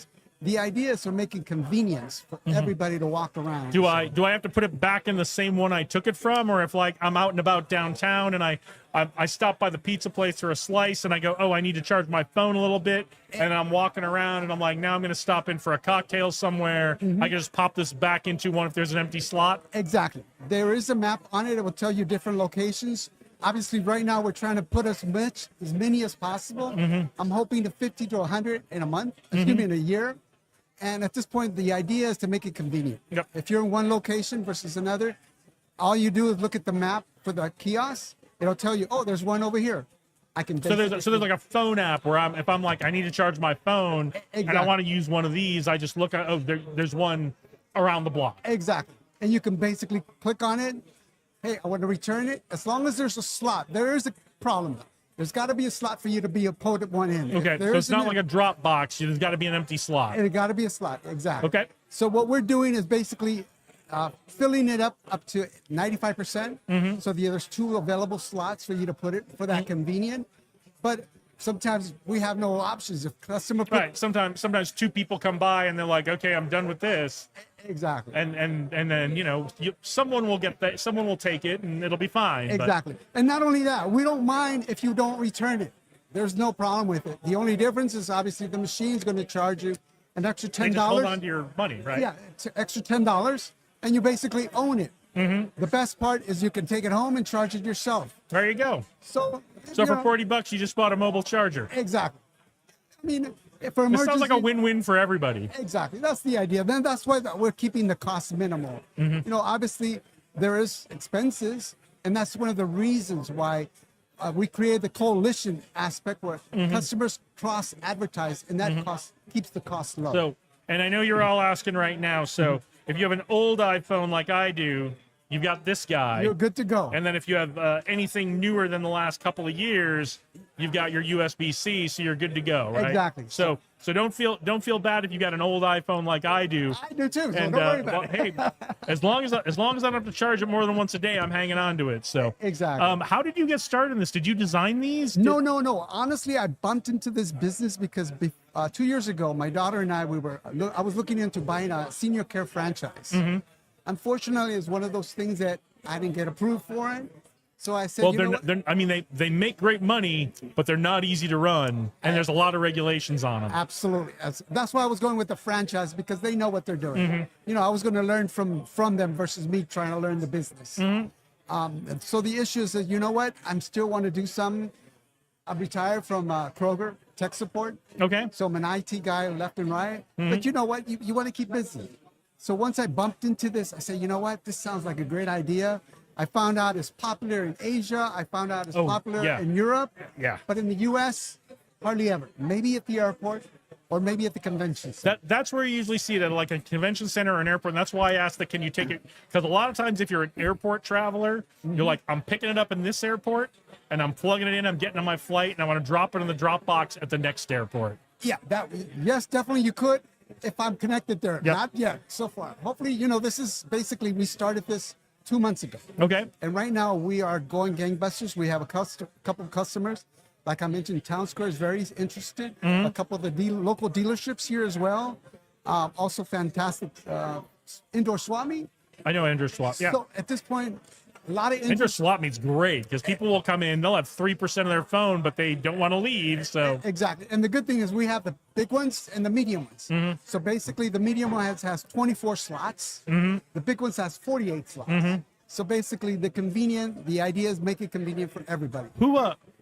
who do you want to get connected with? Who are businesses you'd like to get connected with that you're not connected with right now? Honestly, small business owners. Okay. And the reason why is because I hear the same thing everywhere, like you, which is, hey, you know what? The economy is not the same.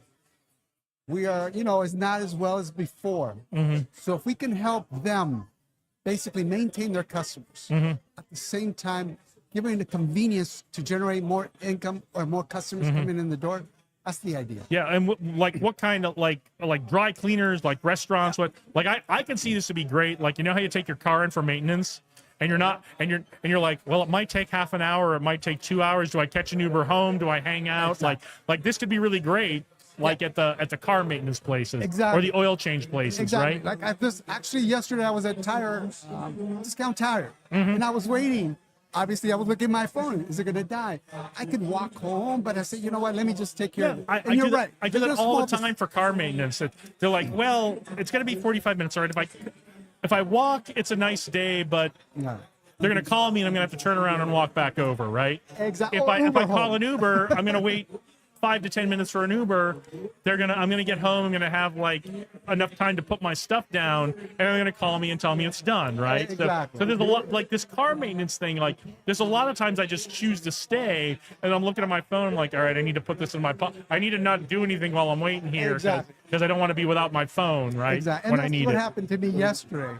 Luckily, I only live maybe 5 minutes away, but say, you know what? I don't want to walk to home in the sun. Let me just relax, take it easy. Yep. And that's the idea. We're looking for small business owners that, want the convenience for their customers. And at the same time, the idea is put them out there.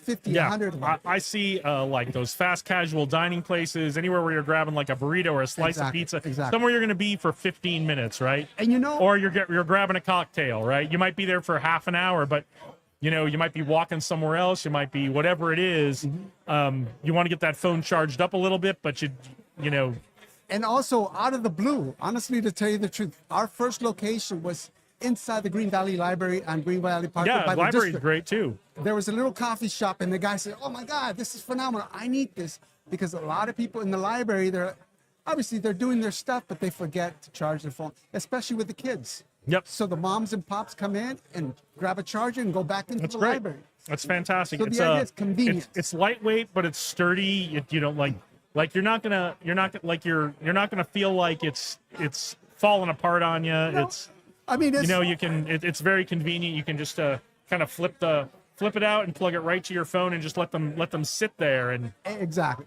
Or take it with you. Put it in your purse. Put it in your back pocket. It's going to be a little bulky in your back pocket, but at least yeah, your it's a little phone's too being bulky charged. for a back pocket. But if you got a purse, you're good to go. Exactly. How can these businesses you want to get to? How can they connect with you Well, so they can get these in there? Because I think you're going to want these. Our website is basically catchacharge.net. Excuse me, Inc.net. And we're structuring and setting it up. My phone number is there, obviously, and our Okay. information. I mean, you're welcome to take my information, my number. Is that okay? Yeah, tell everybody how tell them how to reach you. My personal phone number is 702-287-2518. 702-287-2518. My name is John. All right. Well, it's great to meet you. Thank you Thanks so for coming much. on and Thank you. joining us today. Everybody, if you've got a business and this sounds great to you, reach out and talk to him, and let's get it going. Thank you again. All right. It's good to meet you. Sonny, come on. How you doing? It's been a few months.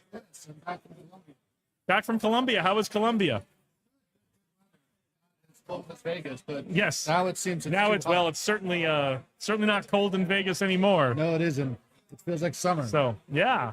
But just getting more deep into AI as everybody else is, and really starting to develop apps. The crazy thing, I don't know what the phrase is. Like, there's double-edged sword, but that's good and bad. But I mean, like, double-edged sword and good with AI, because AI is not only the product, but can help you build the product. Right. So Right. So Yeah, AI is it's really it's just moving so fast. It's becoming Yeah. it's becoming so helpful. About a month ago, I just created my first AI agents Yeah, to exactly, yeah. automate, not just automate tasks, but to do like creative brainstorming and research and that kind of thing. Yeah. So that I don't have to sit there and do it myself. And it's been a huge help. Exactly. Yeah. OpenClaw was a really big breakthrough, in my opinion, not because just what it did. I had some of those theories before that became a thing. And so the fact that that was successful validated a lot of my ideas. That a lot of the values, not necessarily in the LLM, but in the application layer Yep. and orchestrating. What can you produce with it? Exactly. You know what I mean? And domain knowledge, because it's really hard to do general knowledge on everything. You know, there's so much domain expertise. And even if you have two businesses that are in the same industry, they might have different ways that they do things, you know, different accounting system, different project management methods, you know. So, you know, it's encapsulating, but it's very exciting. So I'm working on some apps, but one of the main apps I'm working on is a coding agent, because I was like, well, if I can code 5 times faster, that makes everything possible then. Right. You know, and it's pretty exciting. So what else? What else are you working on? Well, OpenClaw kind of changed the game for me. So, one, proving that's valuable, but like, I think I'm one of the few people who built an all-in-one SaaS enterprise software for my dance studio app. And so now I'm going to build the first essentially fully all-in-one with full agent integration. Okay. So I'll give you an example. Typically, when you run a business, you got 5 different apps: QuickBooks, your project management, customer billing, whatever, right? And what OpenClaw is really representing is general tasks, which is still valuable. It's kind of like selling the spreadsheet, but they don't tell you what to put in the spreadsheet. You know what I mean? So I'm doing an actual domain expertise where instead of having to jump to third-party APIs, which are not really meant to be read by LLM, so you're kind of wasting tokens. I rebuilt all-in-one dance studio: the accounting, the billing, the payroll, the online store, the studio rental, all that stuff. It's going to feed the LLM, and it's going to have a much more agentic experience that's like talking to an intelligent agent that knows everything about your business. And and not to just answer a question, where OpenClaw is changing is that you can have an ongoing conversation. Right. And that's real big difference. So now you can talk to your business and be like, hey, how's the staff doing? What do you think we should do with this? What do you think we should do with that? Okay, so somebody's being really bad. Come up with a 30-day plan that if they don't meet these needs, I got to let them go. But if they meet these needs, then, you know, so it's helping you make decisions, and it's helping you generate the actual solutions once you make a decision. Yeah, the ability of agents and AI to, I try not to anthropomorphize it, but to remember previous conversations. Exactly. That to me, that's what's really broken wide open in the last 6 or 8 months. Exactly. It's now whatever you're working with, if it's worth anything, it actually has more ability to remember, and not just to remember what you've talked about in the past, to correlate those things itself and to provide you with recommendations or ask you questions. Exactly. And because working with business is mostly a closed domain system, you know, it's not like you're trying to write a movie where it could be anything. It's like business tend to have structure and domains and structure to it. You could have basically like a Harvard MBA business assistant analysis that can give you advice as you're trying to make decisions about your business. But it's been really nice. I mean, I personally use, I'm pretty sure I'm not alone, you can use Claude to kind of help you write code. But now what I'm trying to work on is the first all-in-one business agentic solution where you can discuss topics about staff, customers, and just also general topics about where you want to take your business next. And, you know, like you mentioned before, which is really important, how do you manage state? Not just do this and whatever. Like, I have a high level goal. We're trying to do these things, you know, like, we'll give a good example. I want more students for my dance studio. Okay, you suggest email marketing. Let's go do that rabbit hole. Okay, did it work? Did it not work? Let's feed those results and inform our next decision and just have an ongoing conversation. So I've looked at OpenClaw. I'm inspired by some of the best ideas, but I got my own ideas of how to manage state and keep people on topic. Because with like I mentioned before, with business, it's more of a narrow domain focus. So I think there's a much more better way. It's really interesting, you know. OpenClaw just really proved that the value is in the application layer, the memory state management, not necessarily the LLM. Because you could have a lower LLM And if you give it the right context and reference, it's able to answer the question rather than having a broad one. I think there's definitely been a shift in the whole industry, I think, from this idea of we're doing these LLMs because we're trying to get to AGI. Yeah, exactly. Yeah. That's where everybody was a year ago. We're doing all this Yeah. because we're trying to get to AGI. And then everyone, especially Anthropic, has realized Yeah. we're going to focus this down to help you build the things Exactly, that yeah. help you. And we're going to build our platform around that as Exactly, opposed yeah. I feel like the race to AGI has just been put on hold for a little bit. Exactly. Well, I think what they realize is that, things can get pretty complicated in the details, and that's where all the labor is, and I learned this many years ago. Like, I don't know if you know the traveling salesman problem. No, tell us about it. So it's a math problem, but basically this is a demonstration that you genuinely don't need a lot of variables before, you know what I mean? Like, Before things get complicated. exactly, before you get to infinity, really. And it sounds crazy, but it's true. Or I'll just give you a simple one. The deck of cards. So do you know what the term factorial in math means? So it basically you multiply a number all the way down to 1. Yep. So the factorial 4 is 24. Yep. 4 times 3 times 2 times 1 is 24. When you do a factorial 52, that's more than the atoms in the universe, Yep. like way beyond, which means that when you shuffle a deck of cards, you're probably the only human being in history who will ever have that order of cards. Ever get that exact order of cards, right? So with traveling sales problem, it's the same thing. It's like, what's the shortest distance between 20 dots on a two-dimensional plane? And once you get to 20 dots, again, it's too big. Yep. So that's my point, is that AI has a limit, probably 3 to 5 variables, because you can run, brute force on 3 to 5 variations. But once you get to like 10 or 20 variables, it's impossible. So there's always going to be infinite, like they say, oh, AI will take all of our jobs. Like, no, it'll find more jobs, actually, So the good news is that AI has to live with the laws of mathematics. and Exactly, We have to live with them, yeah. which means there will always be room for humans, because if AI is limited to dealing with 3 to 5 variables, Exactly, yeah. or even in the future 10 to 20 variables, Exactly, yeah. as a human, we have to decide what the most important variables for that AI to deal with are. In a weird way, it's almost like mining, right? You're mining data, you're mining intelligence. You could say, hey, we have this situation. I don't know if it's valuable or not. I'm going to have my AI brute force all the different variations and see if there's any value to be had. And once you find something that's valuable, then you can sell it on the market. It's kind of like mining for gold. It sounds weird, Yeah. but it's the right combination of recipes. That's the other thing that I don't think anyone's really talked about, is that yes, AI is going to make us more functional, more intelligent, but I think it's going to explode in our culture. What I mean by that is, when you typically go to a restaurant, you can get a vibe, right? You get a sushi restaurant, you know how that feels? Yep. You got a Mexican restaurant, an Italian restaurant. I think about all the culture that we're not having. Yeah. Because you could look at Italian, Mexican, Chinese food. They still have the basic core: cow, pig, carbs, rice, you know what I mean? But each one feels different. So I think in the future, there's going to be a lot more culture. Typically what it seems like is that there's about humans take about 200 years to take modern culture. Like, even though Italy's Italy and been around since Rome, they don't speak Latin today. It's kind Right. of a different culture. So, give or take 100 years, but it takes about 200 years to take what is the set of rules for a common culture. So I think AI could accelerate that. And you go to somebody's house and it's just like going to Japan, but a completely different country. It's interesting. Yeah, it's so kinda the, interesting, So yeah. the platform you're working on, Yeah. the app you're working on, is this still focused on the dance studios, or is this much more so broad I got for a business? I got a couple weeks left on it. I've just been busy with other projects, but great question. So the Dance Studio app took me 6 years to build, 7 years to build. It's great, but I had a fundamental problem, as every SaaS enterprise does, is even though it's great, it takes a long time to learn. Yep. So I built two things. One, the automated onboarding and app tutorial bot. This is going to be the first time. It'll be done by next month. So next time you see me, I can show a demo. Yeah, that'd be cool. And basically, for the first time, how often has it been when you go to an app and you're like, how do I do this? What if you could just ask like Siri and it can tell you, Yep. but it can also just do it for you?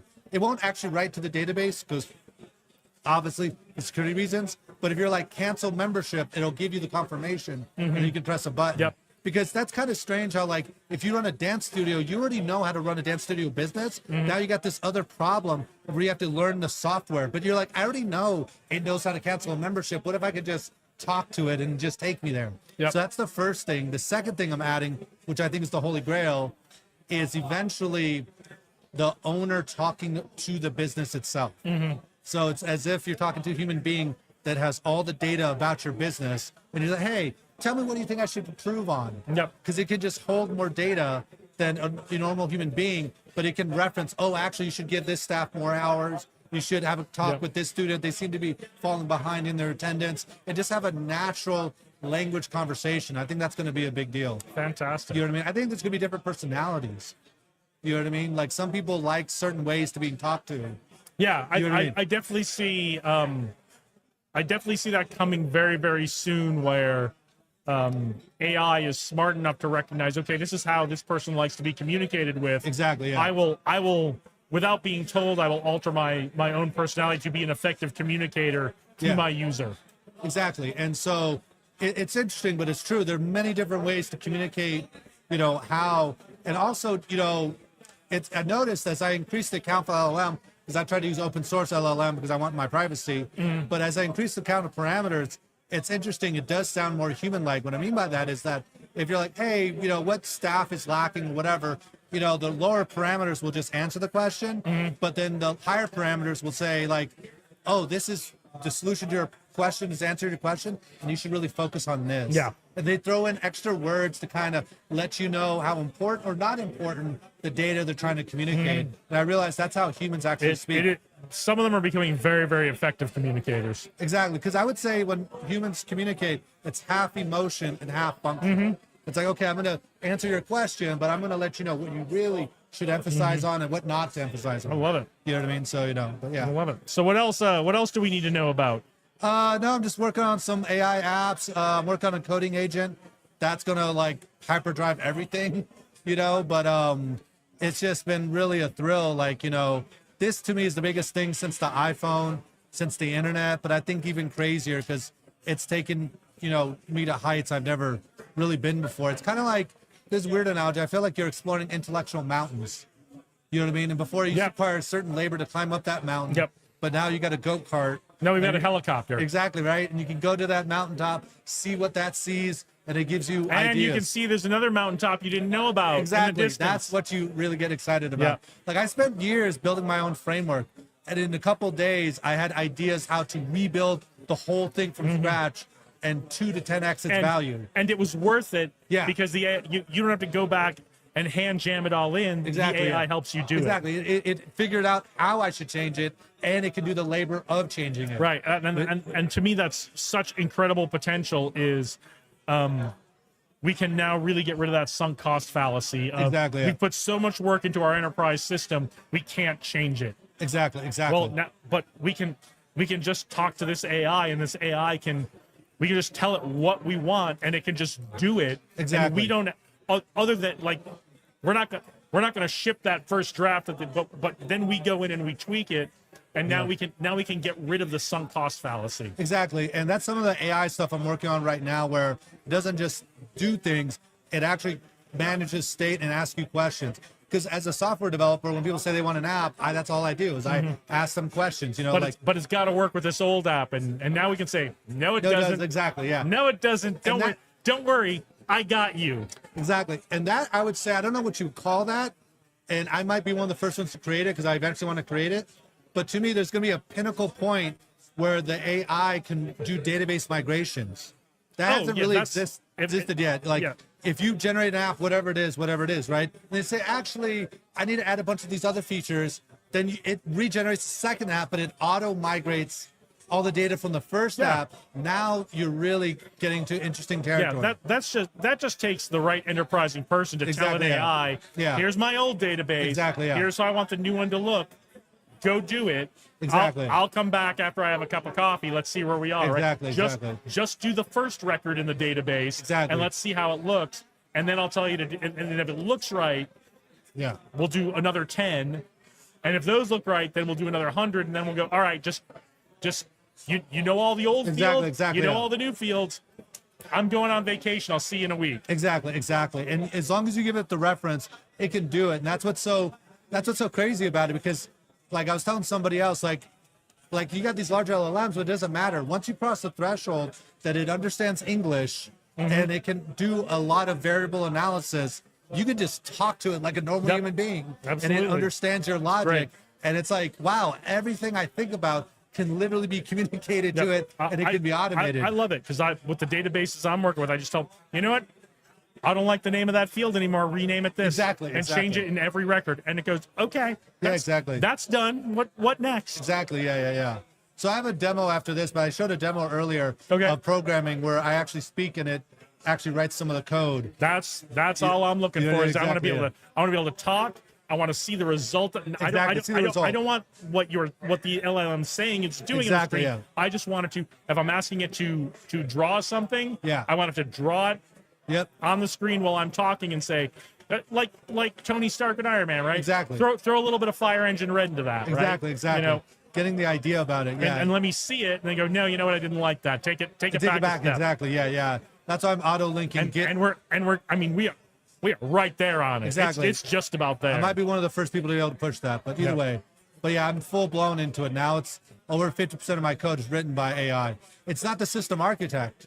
It's just doing the labor. Yep. So I design the house, but it assembles the bricks for me. Right. You know so, what I mean? and that's why every startup founder I talk to, especially if they're software developers, is saying we're not firing anybody. If Yeah. anything, we're hiring more developers Because we can do more. because we're doing more. We're taking on more work. People want more of our stuff. Exactly, And we can finally say yes to it. Exactly. Yeah, it's going to get pretty interesting. But all right, I probably should go. Yeah, you can go get demo. yourself in the lunch line before Yeah, no before problem. it's gone. So thanks, Sonny. But It's all always right, a pleasure great. to talk to you. I'll see you next Everyone, month. go see Sonny's demo. Get down here. That'll be starting at 1:15 with Josh Stacy's demo time. So get on down here. Next round of talks is starting in not quite half an hour, 1:15. So do we have someone who's... Hey, how you doing? What's up, man? How you been? Thanks. Good, man. How are you Good doing? to see you. Jump in the seat. What's going on? We're just doing the live stream every month like we do. Beautiful. I just met some very interesting person named Sophia Monroe. Yeah, she's okay. She's okay. She's okay. She's all right. Yeah, don't let her hear you Tell say everybody that. who you are and what you have going on. My name is David Gleason. I'm a writer, director, producer of Atmos Forces, the movie, and now the video game is under development. Oh, fantastic. Yeah, so Because it was just about a year ago, I think we had you on talking about it.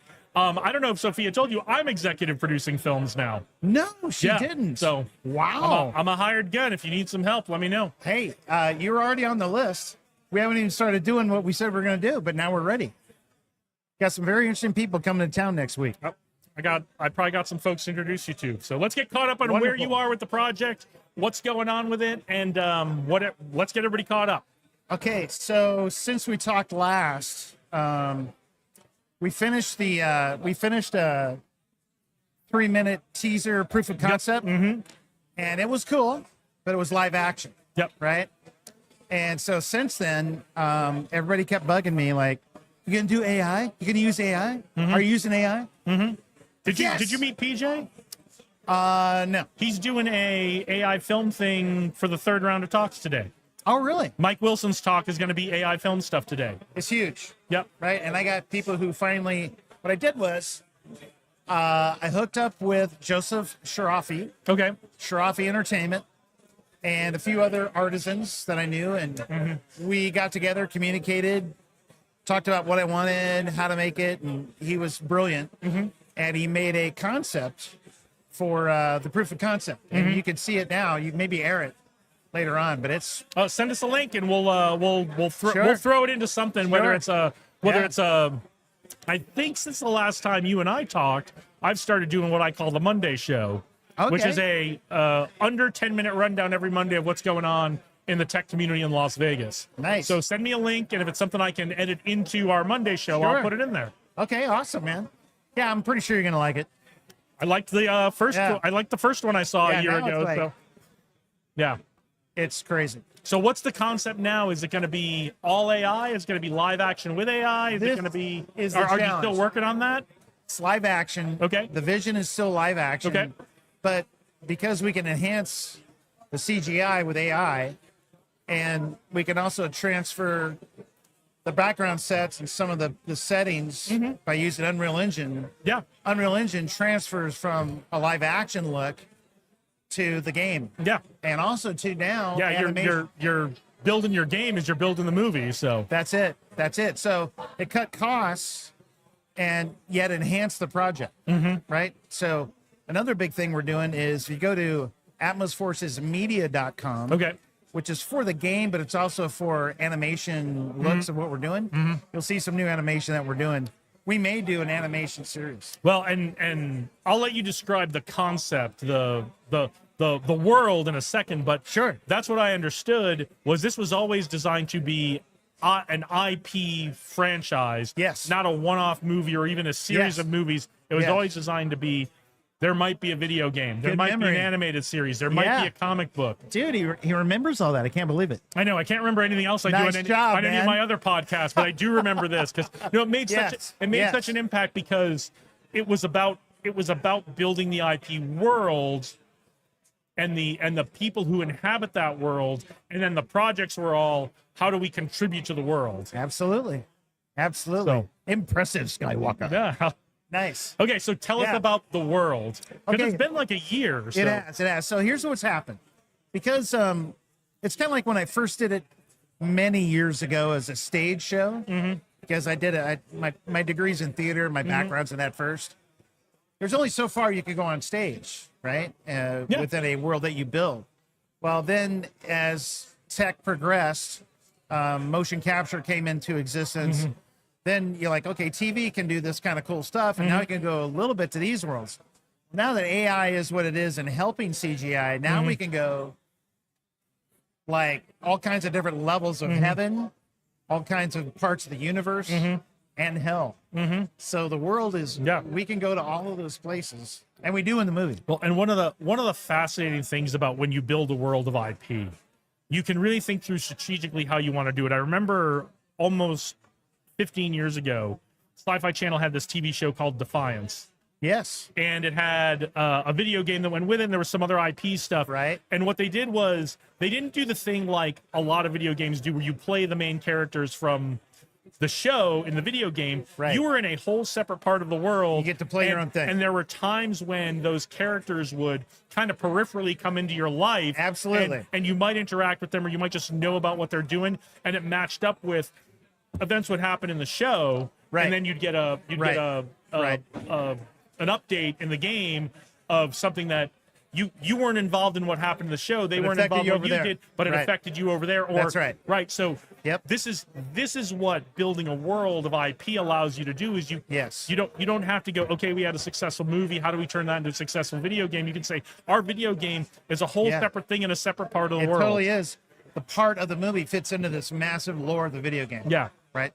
So yeah, man, it's crazy. It's cool. Yeah. So atmosforcesmedia.com. You can Okay. check out cool artistic stuff like that. Got great artwork from Freedom Ricardo and a few other artisans. A friend named King that's really good. And we got there's some people coming, and we have to get together. We need to get together We have offline. some big names taking a look at us right now Okay. because it's kind of cool and new and unique. Well, and I think the approach for people who are watching where the film industry, the TV industry is going, Merging. I think your approach, even more so than a year ago, is really attractive It rocks. to people who are seeing where the future of these industries is going. Absolutely. I'm going to send you some stuff. I got to Please get do. out of here. All right. No, thanks for joining us. Bless you and thank you very much, No, man. and we will give you an update on what's going on with the timeline with these projects, and Okay. maybe we'll even let people know there might be some auditions, Auditions, jobs. and Yeah. crew jobs here in Las Vegas. For this. Totally. All right. Good Everything's to going to man. be shot in Vegas. Always All right. love to hear that. Have a good one, man. Always good to see you, David. Thanks, brother. All right, thanks. Okay. All right, well, we got some stuff.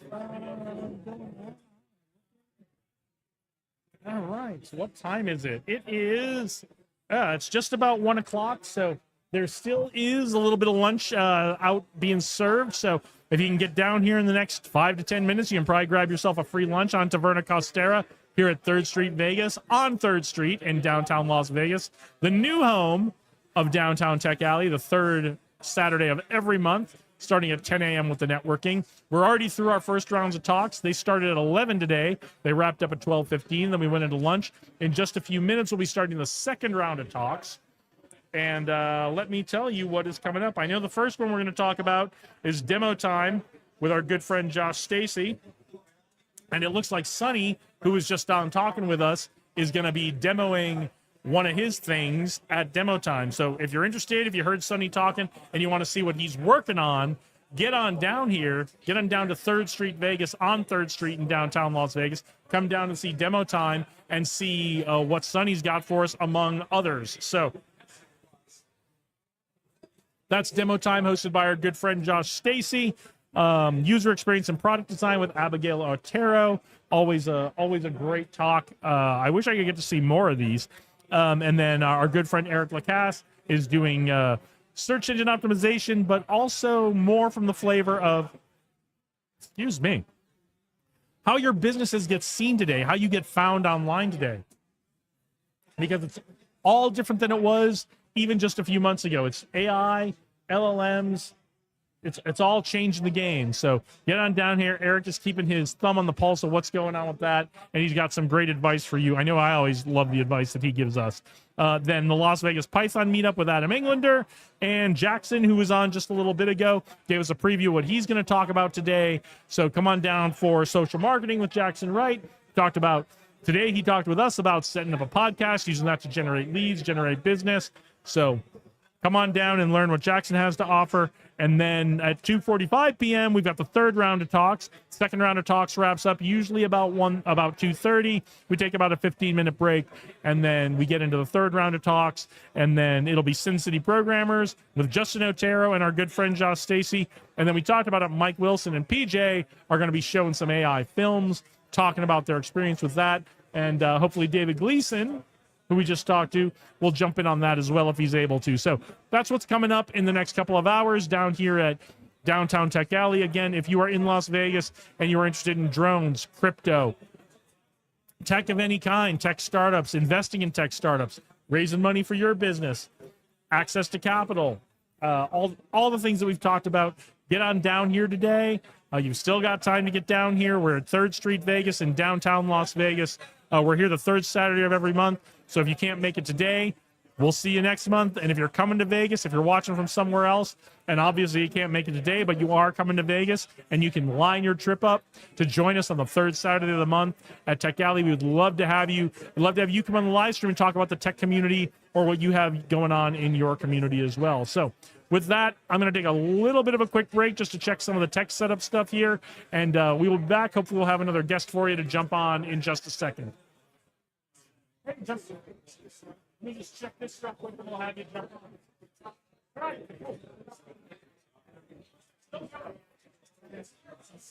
Steve, how have you been? Jason, my friend, how are you? Good. I love getting you on here. What is going on in the world of crypto? Well, first, I want to say, I know I've been coming to these events for a few months, but I finally got your Leadership Mindset podcast in my cool. playlist, and Nice. it is a wonderful podcast. Oh, I'm glad you are like a it. very good host. Your I'm glad you experience like shows it. there as well as it shows here. Yeah, well, this is what I would do every day. I mean, I've said that on the podcast before. I've said it on here. I've said it on the Leader's Mindset of this is what I would do every day if I could just sit with people and have these conversations. This is what I would do all day, every day. But unfortunately, I've got a business and I've got to keep that running and make money. So Right. But we're getting stuff automated with AI, which gives me more time to do this. But isn't your business part public speaking?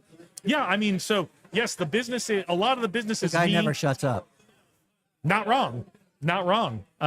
But that's what a host has to do. He's got to keep it moving. You're a great host, man. 'Cause Thank you. I you've appreciate gotten that. me out of some corners a few times. Good. I'm Yeah. glad to hear that. I'm You've glad cured it's my helpful. brain farts, you know. I'm glad it's helpful. So I appreciate the kind words. But yeah, that's what it is. It's about getting the information out, having the conversations, and so the whole business is geared around whether I'm coming to do a workshop at your company, or I'm sitting doing a one-on-one interview with someone, or creating educational content, or just sitting having a coffee conversation with someone. It's all built around having the conversation. So Yes, it is. And like this event too, you know, you walk up to anybody or sit down, and we're having lunch right now. So you grab a plate. Oh my God, I don't know anybody who's sitting down right Yep. now. You sit down at any table, listen in, and you learn so much. it's great. And that's one of the great things about Tech Alley. When I get up and do my announcement about what I'm doing here, I'm usually the first person that James brings up. And I always ask people, who's here for the first time today? And I would say probably about half the hands shot up. So a lot of new faces, and it's really, really great. I hope everybody's making great connections today Yes. because we have a lot of new faces, and they are enthusiastic. And I hope I hope everyone who's been coming for months or years is connecting with all these new folks, because they look like they're really eager to connect. Right. Well, I've made a couple connections today myself. Jerry over there has a nice little movie with these little promo cards going on. I don't know if you talked to him yet or not. See if I can find it. Here we go. He basically goes and gives a history of No, we have not connected yet. unenslaved. The history of the unenslaved in the Americas. Oh, wow. So from 1619 to 1865. Okay. He's putting together a little docuseries. Oh, cool. So well, I would love to talk to him, I'll because send I him am. over there for I sure. don't know if we talked last time. You and I talked. I am producing films now, so anyone really? who's working on a Nice. film or working on some kind of project like that, I'd love to talk to them. So. Absolutely. You know, I'm a cameraman myself. I didn't know and that. Previous videographer.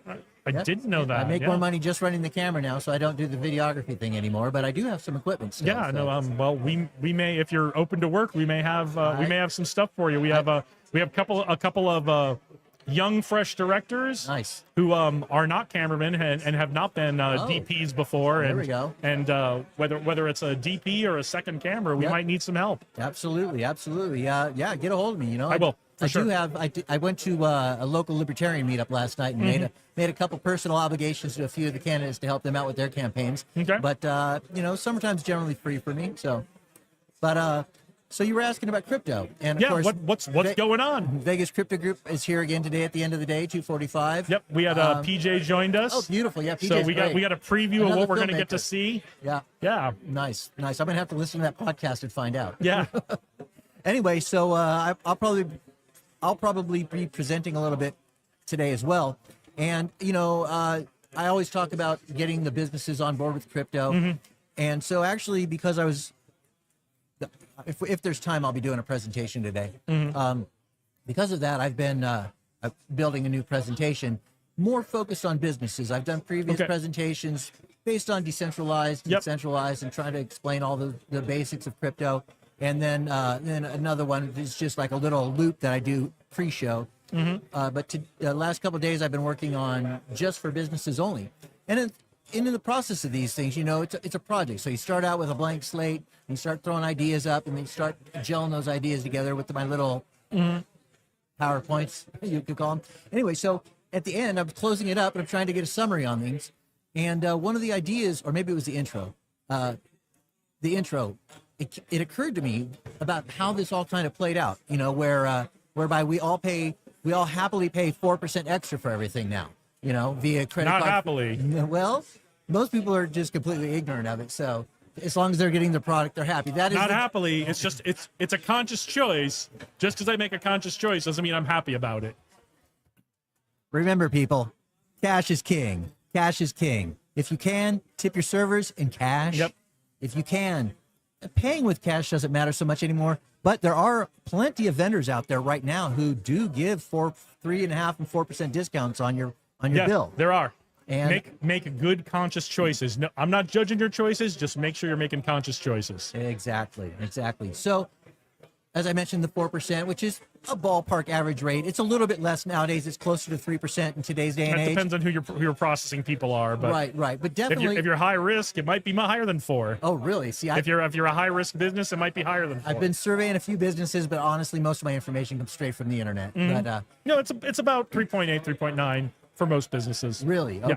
okay. I went to both Clover and Square Mm-hmm. websites, and they are in that 2.6, 2.4. I think Yep. is the lowest, plus 10 or 15 cents. That's usually For the that's low end. usually the deal. Yeah. Yeah. And of course, then that 10 cents vary. It either really bites into that $2 sale, or it's Mm-hmm. hardly noticeable on the $100 sale. But that 2.5% is noticeable on a $100 sale. Yeah, you know? absolutely. Anyway, so of course, one of the benefits of cryptocurrency is that there are no transaction fees when you use it properly. There are services out there who usually charge you about 1 to 2%, which is still about half of what you're paying with the credit cards. But the way I like to show people is how to do it. So very, very minimal, 0% if they do it themselves. You know, if I help them out, I'm kind of working on that fee structure, but it will be low. But the interesting thing was, while I was putting together the intro, it occurred to me that 4%, you know, the whole it bled into society pretty strongly in the mid 90s Yep. when debit cards became popular. Because Absolutely. when credit cards was whatever was available, not very many people like using credit cards. If you had a credit card back then, you generally had to pay a monthly fee as a consumer. You generally had to pay a monthly fee, so that would cost you. And if you didn't pay the monthly fee and you just used it, you still generally got caught eventually, just like today, paying some interest at some point in the game. Yeah, unfortunately, yeah. I mean, I remember even as a young officer in the Air Force, I had credit cards. I probably until the mid 2000s, I used my credit cards to buy things like plane tickets. You know, a TV, right? Anything that you didn't want to carry that amount of cash around was what you used a credit card for until probably about 2002 or 2003. Exactly. So this is that recent. And then the 2008 financial crisis came, and businesses, I know several businesses that were cash only. They had an ATM there and they let you spend your $7 or $8 to get $20 out of the machine, but they got cash and they got cash only. And while they still have these ATMs, they also accept credit cards and stuff, which was a necessity during the recession because Absolutely. nobody had any money. Nobody had money, Right. So they had to buy things on credit. Which is its own problem, but that's not this discussion. Again, not judging anybody's choices, just make conscious choices. Exactly. Thank you. Yeah. So it's kind of interesting to put it in that perspective. And then, of course, everybody here, almost everybody here might have been, or not everybody, but 50% of the crowd here, and at most of these networking events nowadays, because of just time, were like maybe 5 or 6 years old during the financial crisis, and their whole life has been Apple Pay. My own children had video games, and they'd go to the Kmart and buy gift cards with their Christmas money so that they could buy stuff online. And if only crypto had been out, like just 5 or 10 years earlier, a whole different world would be out right absolutely. now. Pre-PayPal, it would have just been a whole other dynamic. But things move in fast, and then of course the banking system is still trying to keep up, and they're lowering the rates to be competitive with crypto. And so, but if you use crypto independently and in a self-custodial manner, the fees are incredibly low. And I've studied many ways for businesses to do this. So what it gets down to is that 4%, I figure your average business is making $1 million a year, you know, so that's $20,000 a year or even $40,000 a year that they'd be saving. I'm trying to be realistic with the numbers, so I keep it on lower at $20,000 a year, which is easily a part-time employee or a brand new car every 2 years for the business owner, right? And of course, as you were talking about not using your credit card until the mid 2000s, that means that was about the point in time when we all kind of acquiesced to the fact that we're going to pay a 4% tax on everything. So initially the businesses absorbed the cost, but it didn't take long for them to just dump it all on now us. it's just passed on. Exactly. So it would help our economy so much that medium Not Leduc Leadership and Media Group. If you buy something from me, if you pay me to show up at your thing or do a workshop with you, I don't charge you any extra if you pay with a credit card. I absorb it. Wow. Because I know how to build my price structure to provide value to a customer and still make money. I think that's how the restaurants look at it now too. Because I went to business school, although they didn't teach me that. I just, I can do math. Right, I understand providing value, and I understand I don't need to extract every cent of profit out of my customers. You need to make the customers happy. Absolutely, Sure. Yeah. I need that. I need them to feel like our relationship is a win-win. And you definitely are that mindset for sure. I can't do it any other way. Right. Lucky for you guys, I like to give things away. So until I get a fee structure going on here. Let's hear about it. Yeah, right. Well, the fee structure's working on it. I'm not going to mention any numbers right now, but they did start rolling into my head for the first time recently. So things are progressing because I'm actually finding vendors who are more interested in this. I've got my local mechanic. Okay. I've been hitting them up for a few months, and I think he's getting closer to that recognition of not paying those transaction fees because they've also got a gas station. He's got to be. Right? Right. I mean, that alone would put his daughter to school, through school, saving that money. And then the Goat Bar, where the Vegas Crypto Group meets often, we did it. I think I said this last time. We did a sample transaction, but I haven't had time to get back and complete the process. But anyway, getting back to the dynamic of that 4% tax. the median American income is about $81,000 a year. 4% of that is $3,280. Now, as a business person, wouldn't you like to have your customers, to have each and every one of your customers that walks through your door every day, wouldn't you like them to have another $3,000 a year, $3,200 in, what did I say, $3,280 a year that they can spend at your business and your neighbors' businesses? That would enrich our neighborhood so much. Speaking of a win-win. That's how I look at it. You know, we live in a world where the big companies have all the money. The Walmarts, the Targets, the Citibanks, they get all the money. Your local business is out there working its hardest, and many businesses are doing pretty good.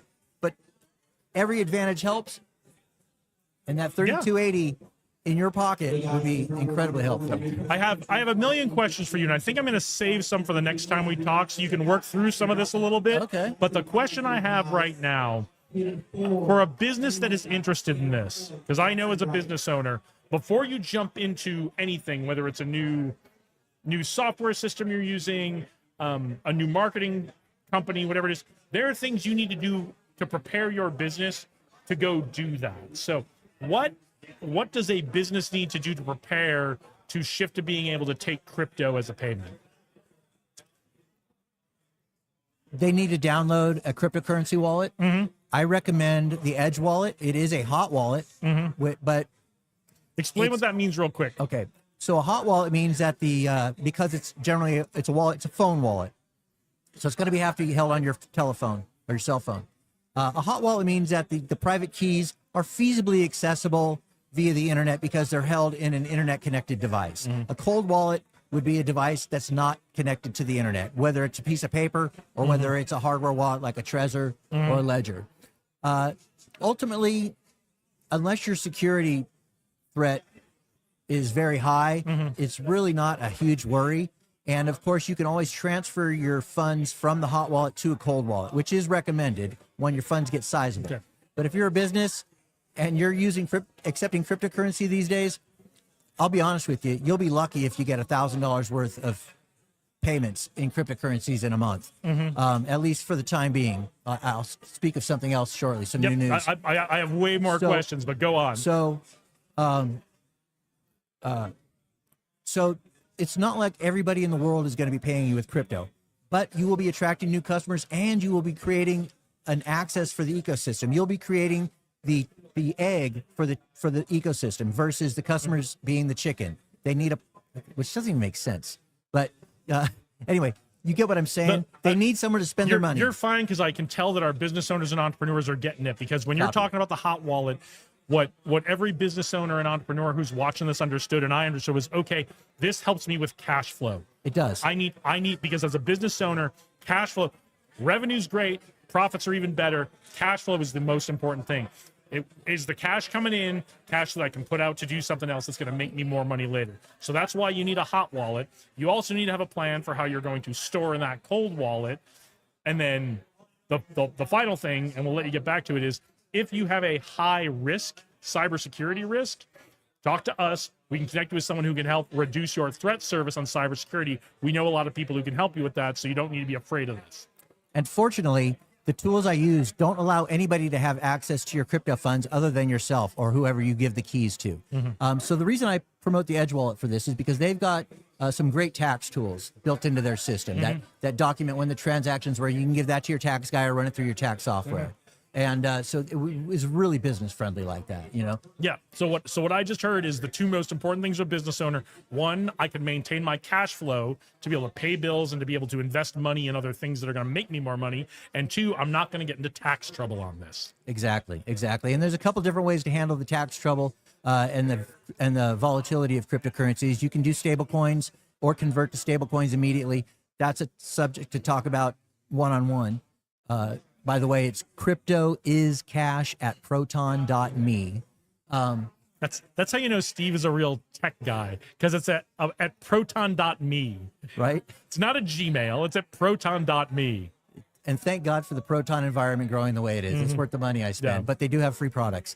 And then, of course, the others, for your information, the basic method goes like this. On your POS you're using right now, you would type it in as a cash transaction. If you can add another things, maybe saying crypto, and then you would know how to reference that. But the crypto accepting part of the process also documents the transactions, and you can do a report on that at the end of the night. Yep. So POS system, something you need to think about. Can I add a different kind of transaction? And how am I going to train my employees to make sure I get it right? That's a little leadership stuff I snuck in on you. I know it's a tech day, but I'm sneaking in leadership on you. And I really appreciate that. And really, so far the responses have been positive on how it works. I bet it is. With Clover, it's very easy to set up the additional payment method. Very easy. It takes a couple seconds. I don't know other crypto things like Toast. I really need to get more information on Toast and how that works. Square already accepts Bitcoin. And what's the other one? I mentioned Clover, Square, Stripe. I believe Stripe already accepts Bitcoin too, but I don't know if they're doing it for businesses just yet. Okay. But it's all very easy once it's set up, and it's not that difficult to set up, but it can be time consuming, and there's little details that just have to be done. It's not an incredibly difficult thing. You could do it yourself or have me do it. Yeah, so I think the next thing I wanted to move on to, having talked about Square, is that I think it was back in November, Square POSs allowed their customers to add Bitcoin Lightning acceptance to their POS.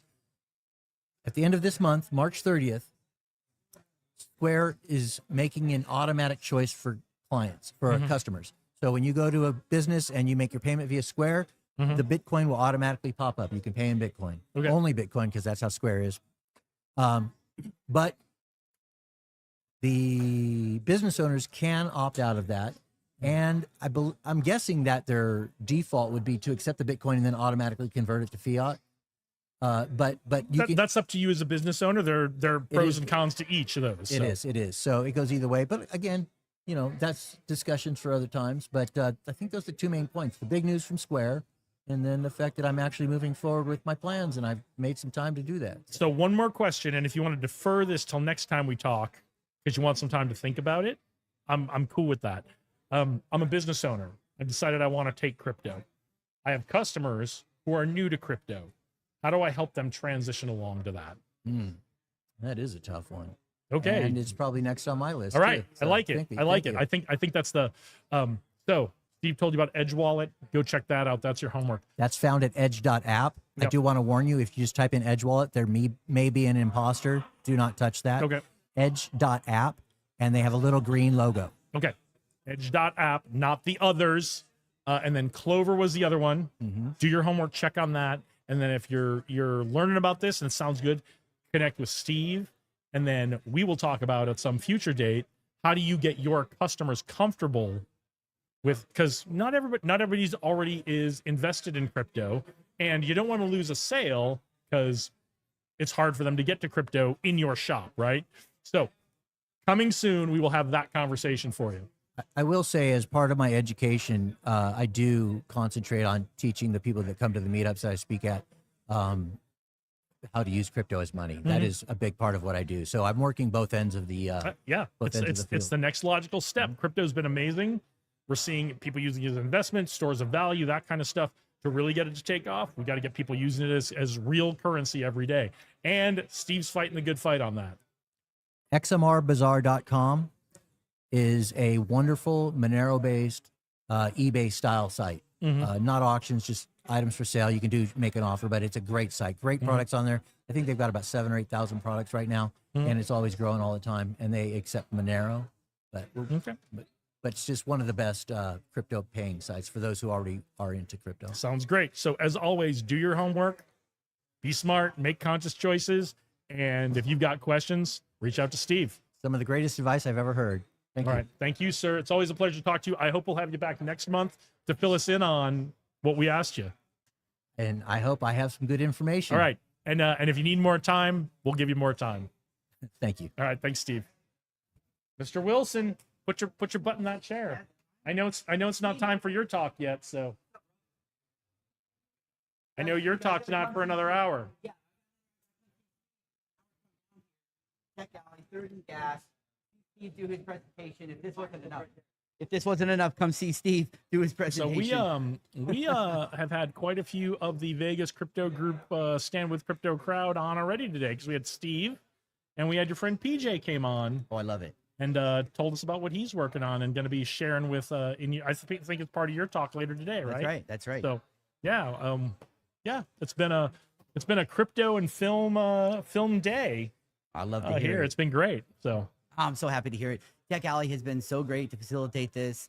We have more than just a culture here in Las Vegas that's starting, and I kind of wish we had a name for Tech Alley. People who come to Tech Alley, like techies, or I guess it's already taken. that's a Tech Alley guy. hey, you know? if you're watching, put in the comments what you should, because you know, like, I don't know if you watch the Oak Island show about the treasure hunting on Oak Island. Okay, we'll talk about it offline. That they don't need to hear about that. But they call their fans acorns.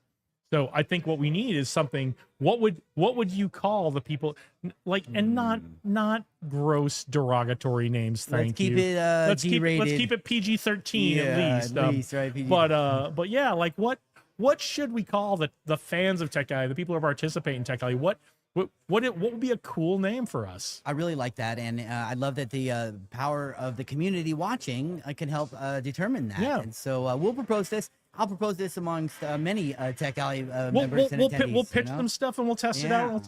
Just like in true tech fashion, we'll move fast, we'll break things, we'll pitch something, we'll see how it works, and if it's not working, we'll try something else. I love it. And in addition to that, this particular Tech Alley, we are having AI generated films that I know you talked to PJ. If you're not, guys aren't familiar, PJ runs AI Film 3 out of Phoenix, and they do these AI generated film awards and different festivals. And it's gone very well. And these films are stunning and they're really incredible. People put a lot of work, a lot of time, energy, effort into making these. And I understand that it's all AI generated, so that may be off-putting to some people. But at least don't knock it till you try it. Take a look at what's happening. I think it's worth it. And I think there's such a future for the hybrid of traditional film with real actors, real locations, and adding the AI in. And I can't wait. The AI Film Awards are going to be here in a month or two. That's right. So I got to get signed up and show up for that. And then I'm already bugging PJ to come do one of his workshops here in Las Vegas. So. Oh, it's going to be great. We are going to do a ton of workshops, I think, with PJ. We're going to continue to work with him. And this arts district in this area is really growing. And so I love to continue to attract people down here and give them a reason to come down here. And I think that's a reason. I think there will be people in our local film community who are resistant. There'll be people in our local film community who are hell yeah. So let's get those workshops on the book, and we'll get people to them. Yeah, you can count on it, and you can count on us being here represented at Tech Alley. At least for the next few years. Every third Saturday of the month at 3rd Street Vegas, on 3rd Street in downtown Las Vegas. That's right. That's right. And of course, I do events all around town during the course of the month. We have our first Wednesdays. Thank you for talking about that. Web3 Wednesday, every Web3 first Wednesday. Wednesday of the month at Loaded Empanadas still, right? Boca Park. You got it. Yep. You got it, guys. Come out and see I was us. writing Monday's script yesterday, so. Oh man, I really appreciate it. You're doing a great job on that. We appreciate you guys for having the events. If we don't have the events, people can't show up to events, right? Let's talk about that with the community because, guys, nothing will replace. We're glad we're glad you're watching now, but nothing replaces the in-person experience. Yeah, really, we can do Zoom meetings and online stuff, and that's important and good. But nothing will ever replace this. And I talked to more than a few people today. I said, can I follow you on Instagram? They said, well, I don't do Instagram. I don't do social media. Of course, they're probably better off for it, to be honest with you. Pros and cons. But there's no way for them to see the videos and pictures we do and the things, show them what we do at our meetups if they don't have social media.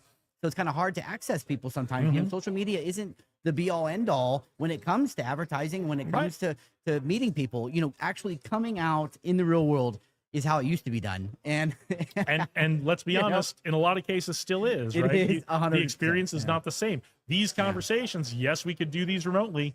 They're not the same. No. If we weren't down here doing this live stream today, we wouldn't have had PJ because we wouldn't have met him. We wouldn't have gotten to see Steve again. No. When you do these remotely, you got to plan them ahead of time. You got to line up schedules. You got Sonny's back from Colombia. Sonny came down and sat down with us for a little bit. So I didn't even know Sonny was back from Colombia. So how about it? And so these are the sort of spontaneous meetings that you have when you come out and join the people. Our meetups are a lot of fun, by the way. Not only are there educational meetups and workshops and things we do here at Tech Alley, We also do art shows. We have karaoke. We have bingo. We have trivia. So it's not just it's not just tech. It can't be, guys. It would be you too guys dry. you guys do a lot of fun stuff.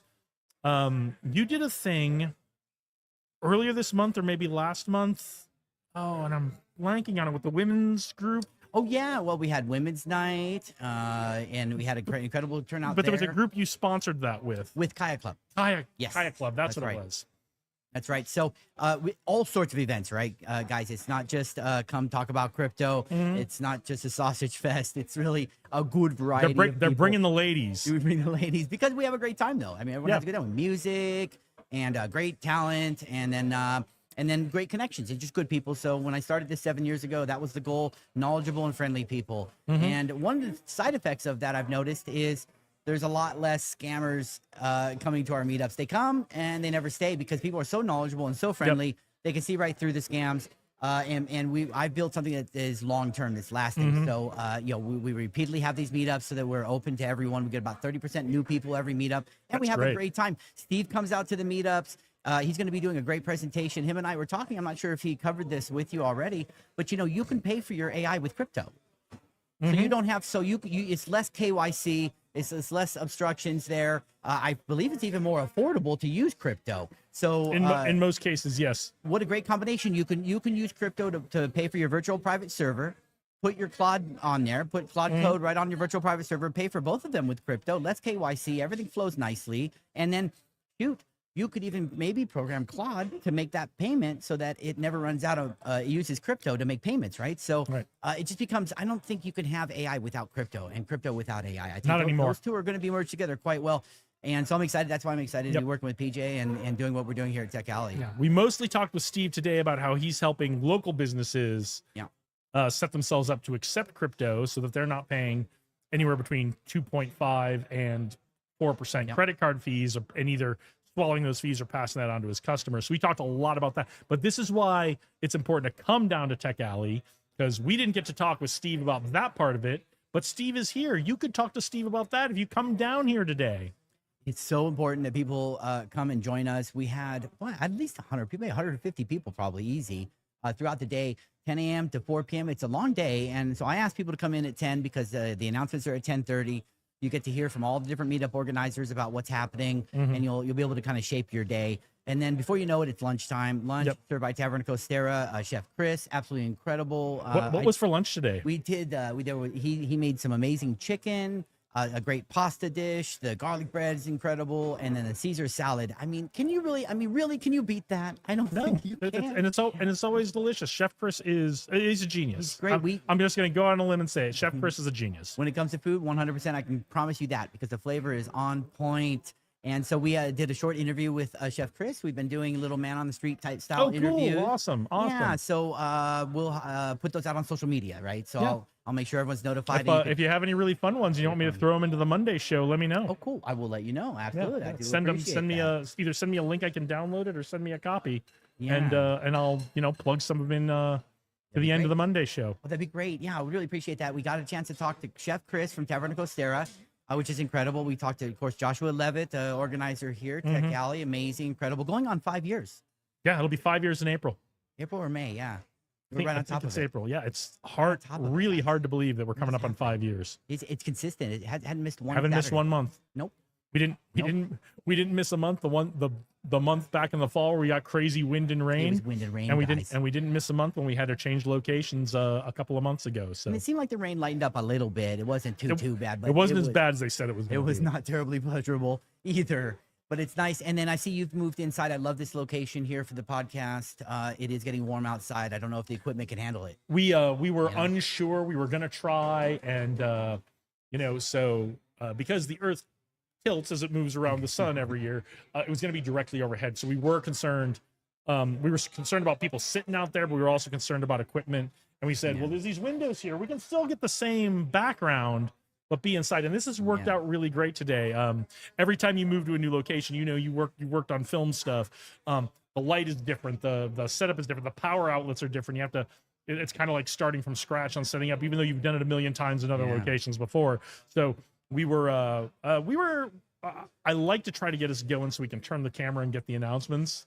but we didn't get that done today. But we were right on time when announcements were done. We were on and live. So You know, you do a lot of work, so you should be commended. This is a lot of equipment, guys. If you could see the backdrop here, the amount of equipment that he lugs from his car to this location. Of course, everyone likes to help, but still, you do a lot of work, sir. And so yeah, we thank do. you. And we had a This is ton of help huge. today. Sophia was here. Dave Berlin was here. We had a ton of help getting this set up today. Let me just say, there are very few professionals that would voluntarily do what you're doing. This is Jason. This is incredible. So really, really appreciate it. This is a long set. I mean, you could imagine anybody like Johnny Carson sitting down for 8 hours straight or whatever it is to talk to people. Now, No, I'm surprised you we still have a do like voice. 3, and it's. I mean, but I love it. Yeah.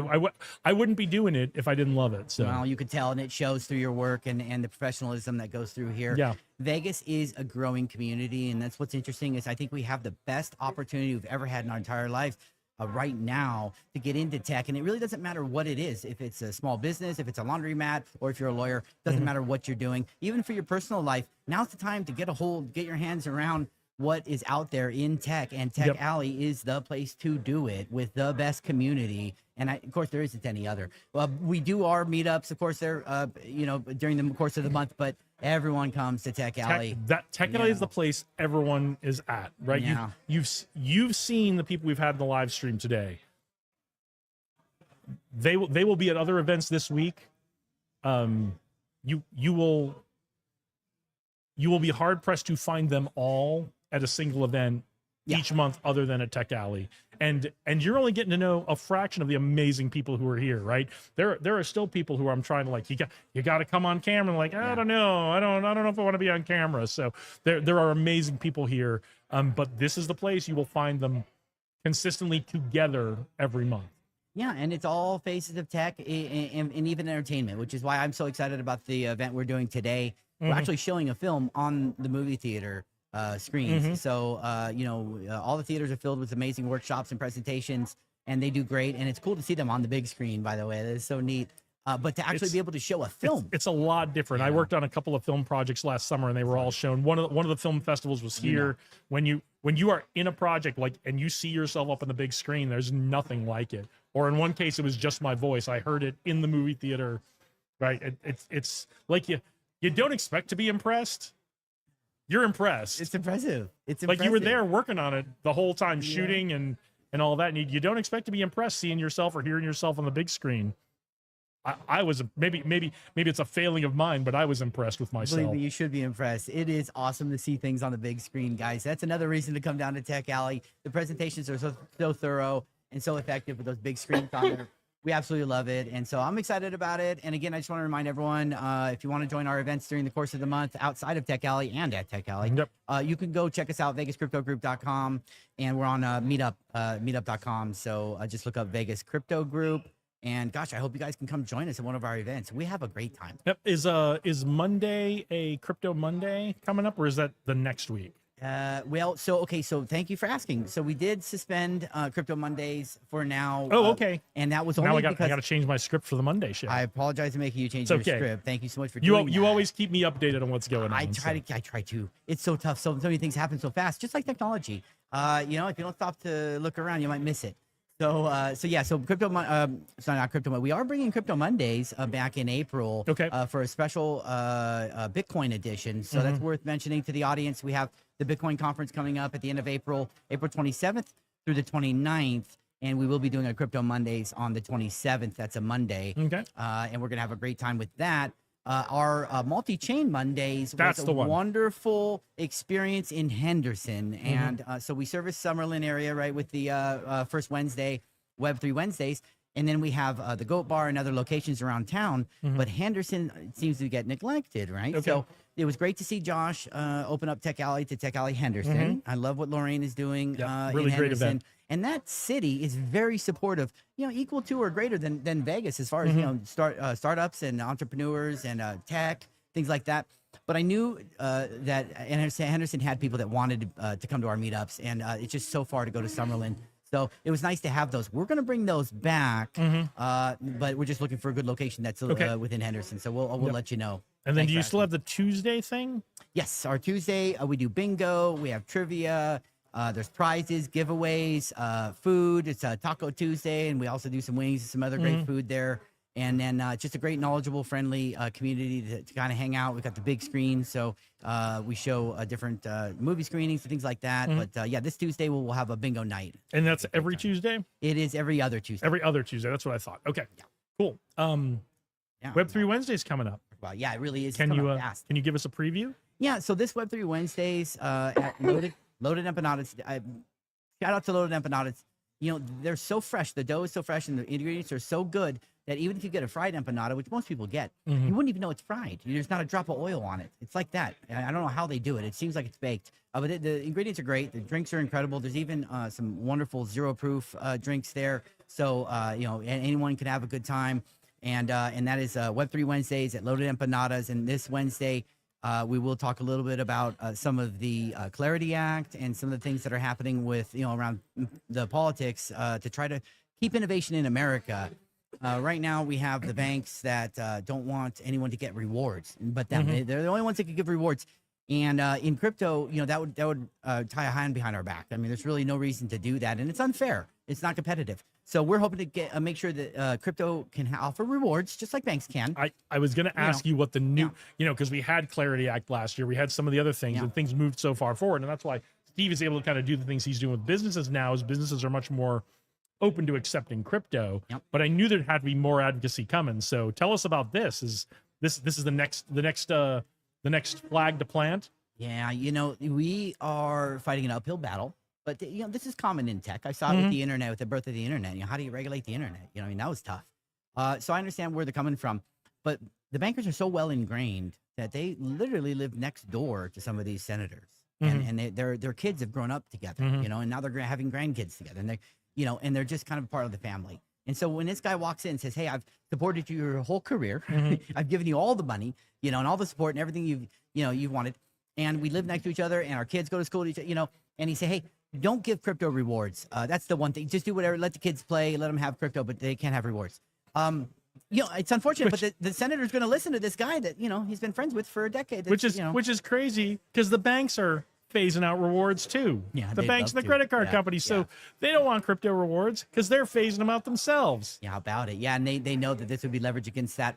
So their only argument, which is not accurate, is that there would be a deposit flight risk, that people would take their money out and it would collapse the banking system. That is not through every single bit of research we found. That is not true. It's not even close to true. That's not going to happen. Are you going to rush out and go move all your money? I don't think so.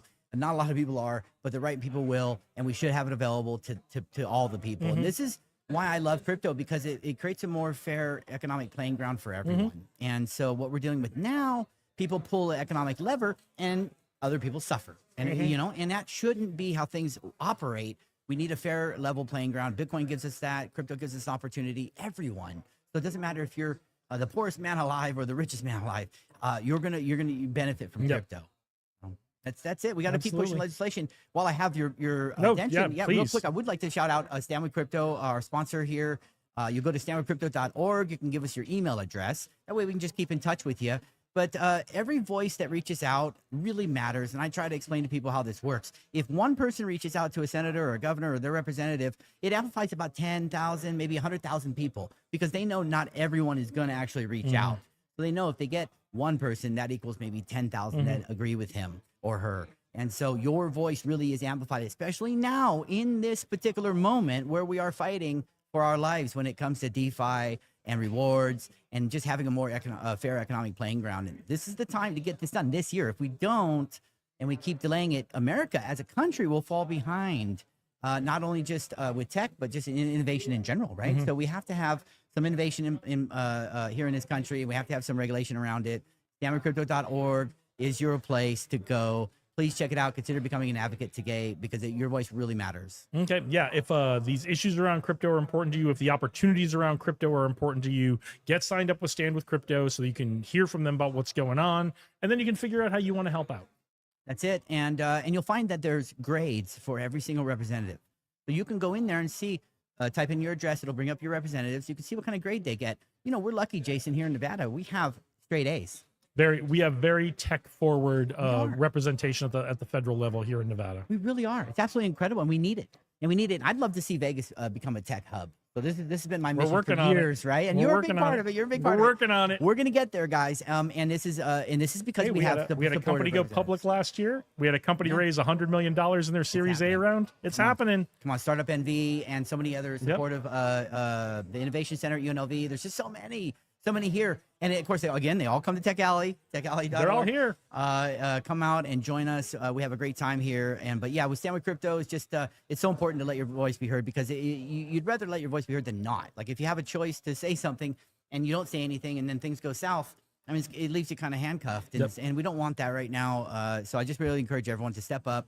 Go to standwithcrypto.org and become an advocate. Help us out a little bit, and be a part of keeping innovation here in America. In the meantime, I see Steve's rumbling over there. He's getting ready for his presentation. Getting ready for his talk. So Yeah, and I've got my presentation coming up too. yeah. I'm So gonna get ready. thank you for joining us. It's always a pleasure.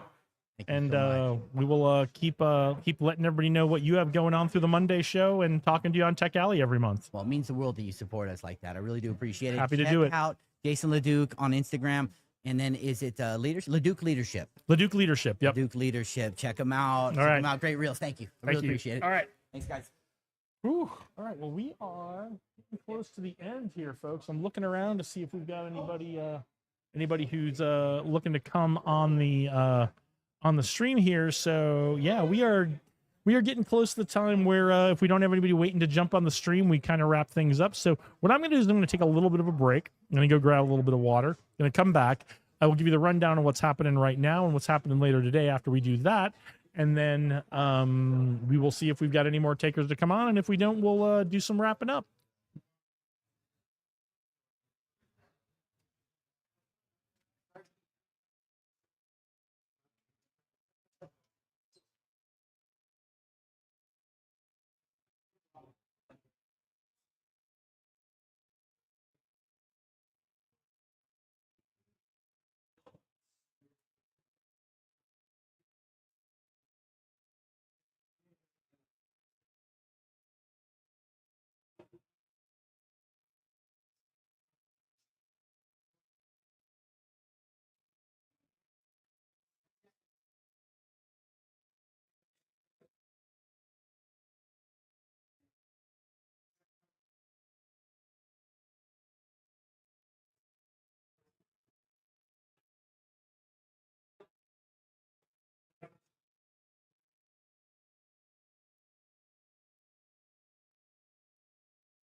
All right, everybody. Well, I think we're hitting that time. We don't have anybody waiting to join us again. Thank you so much for joining us today at Live from Tech Alley.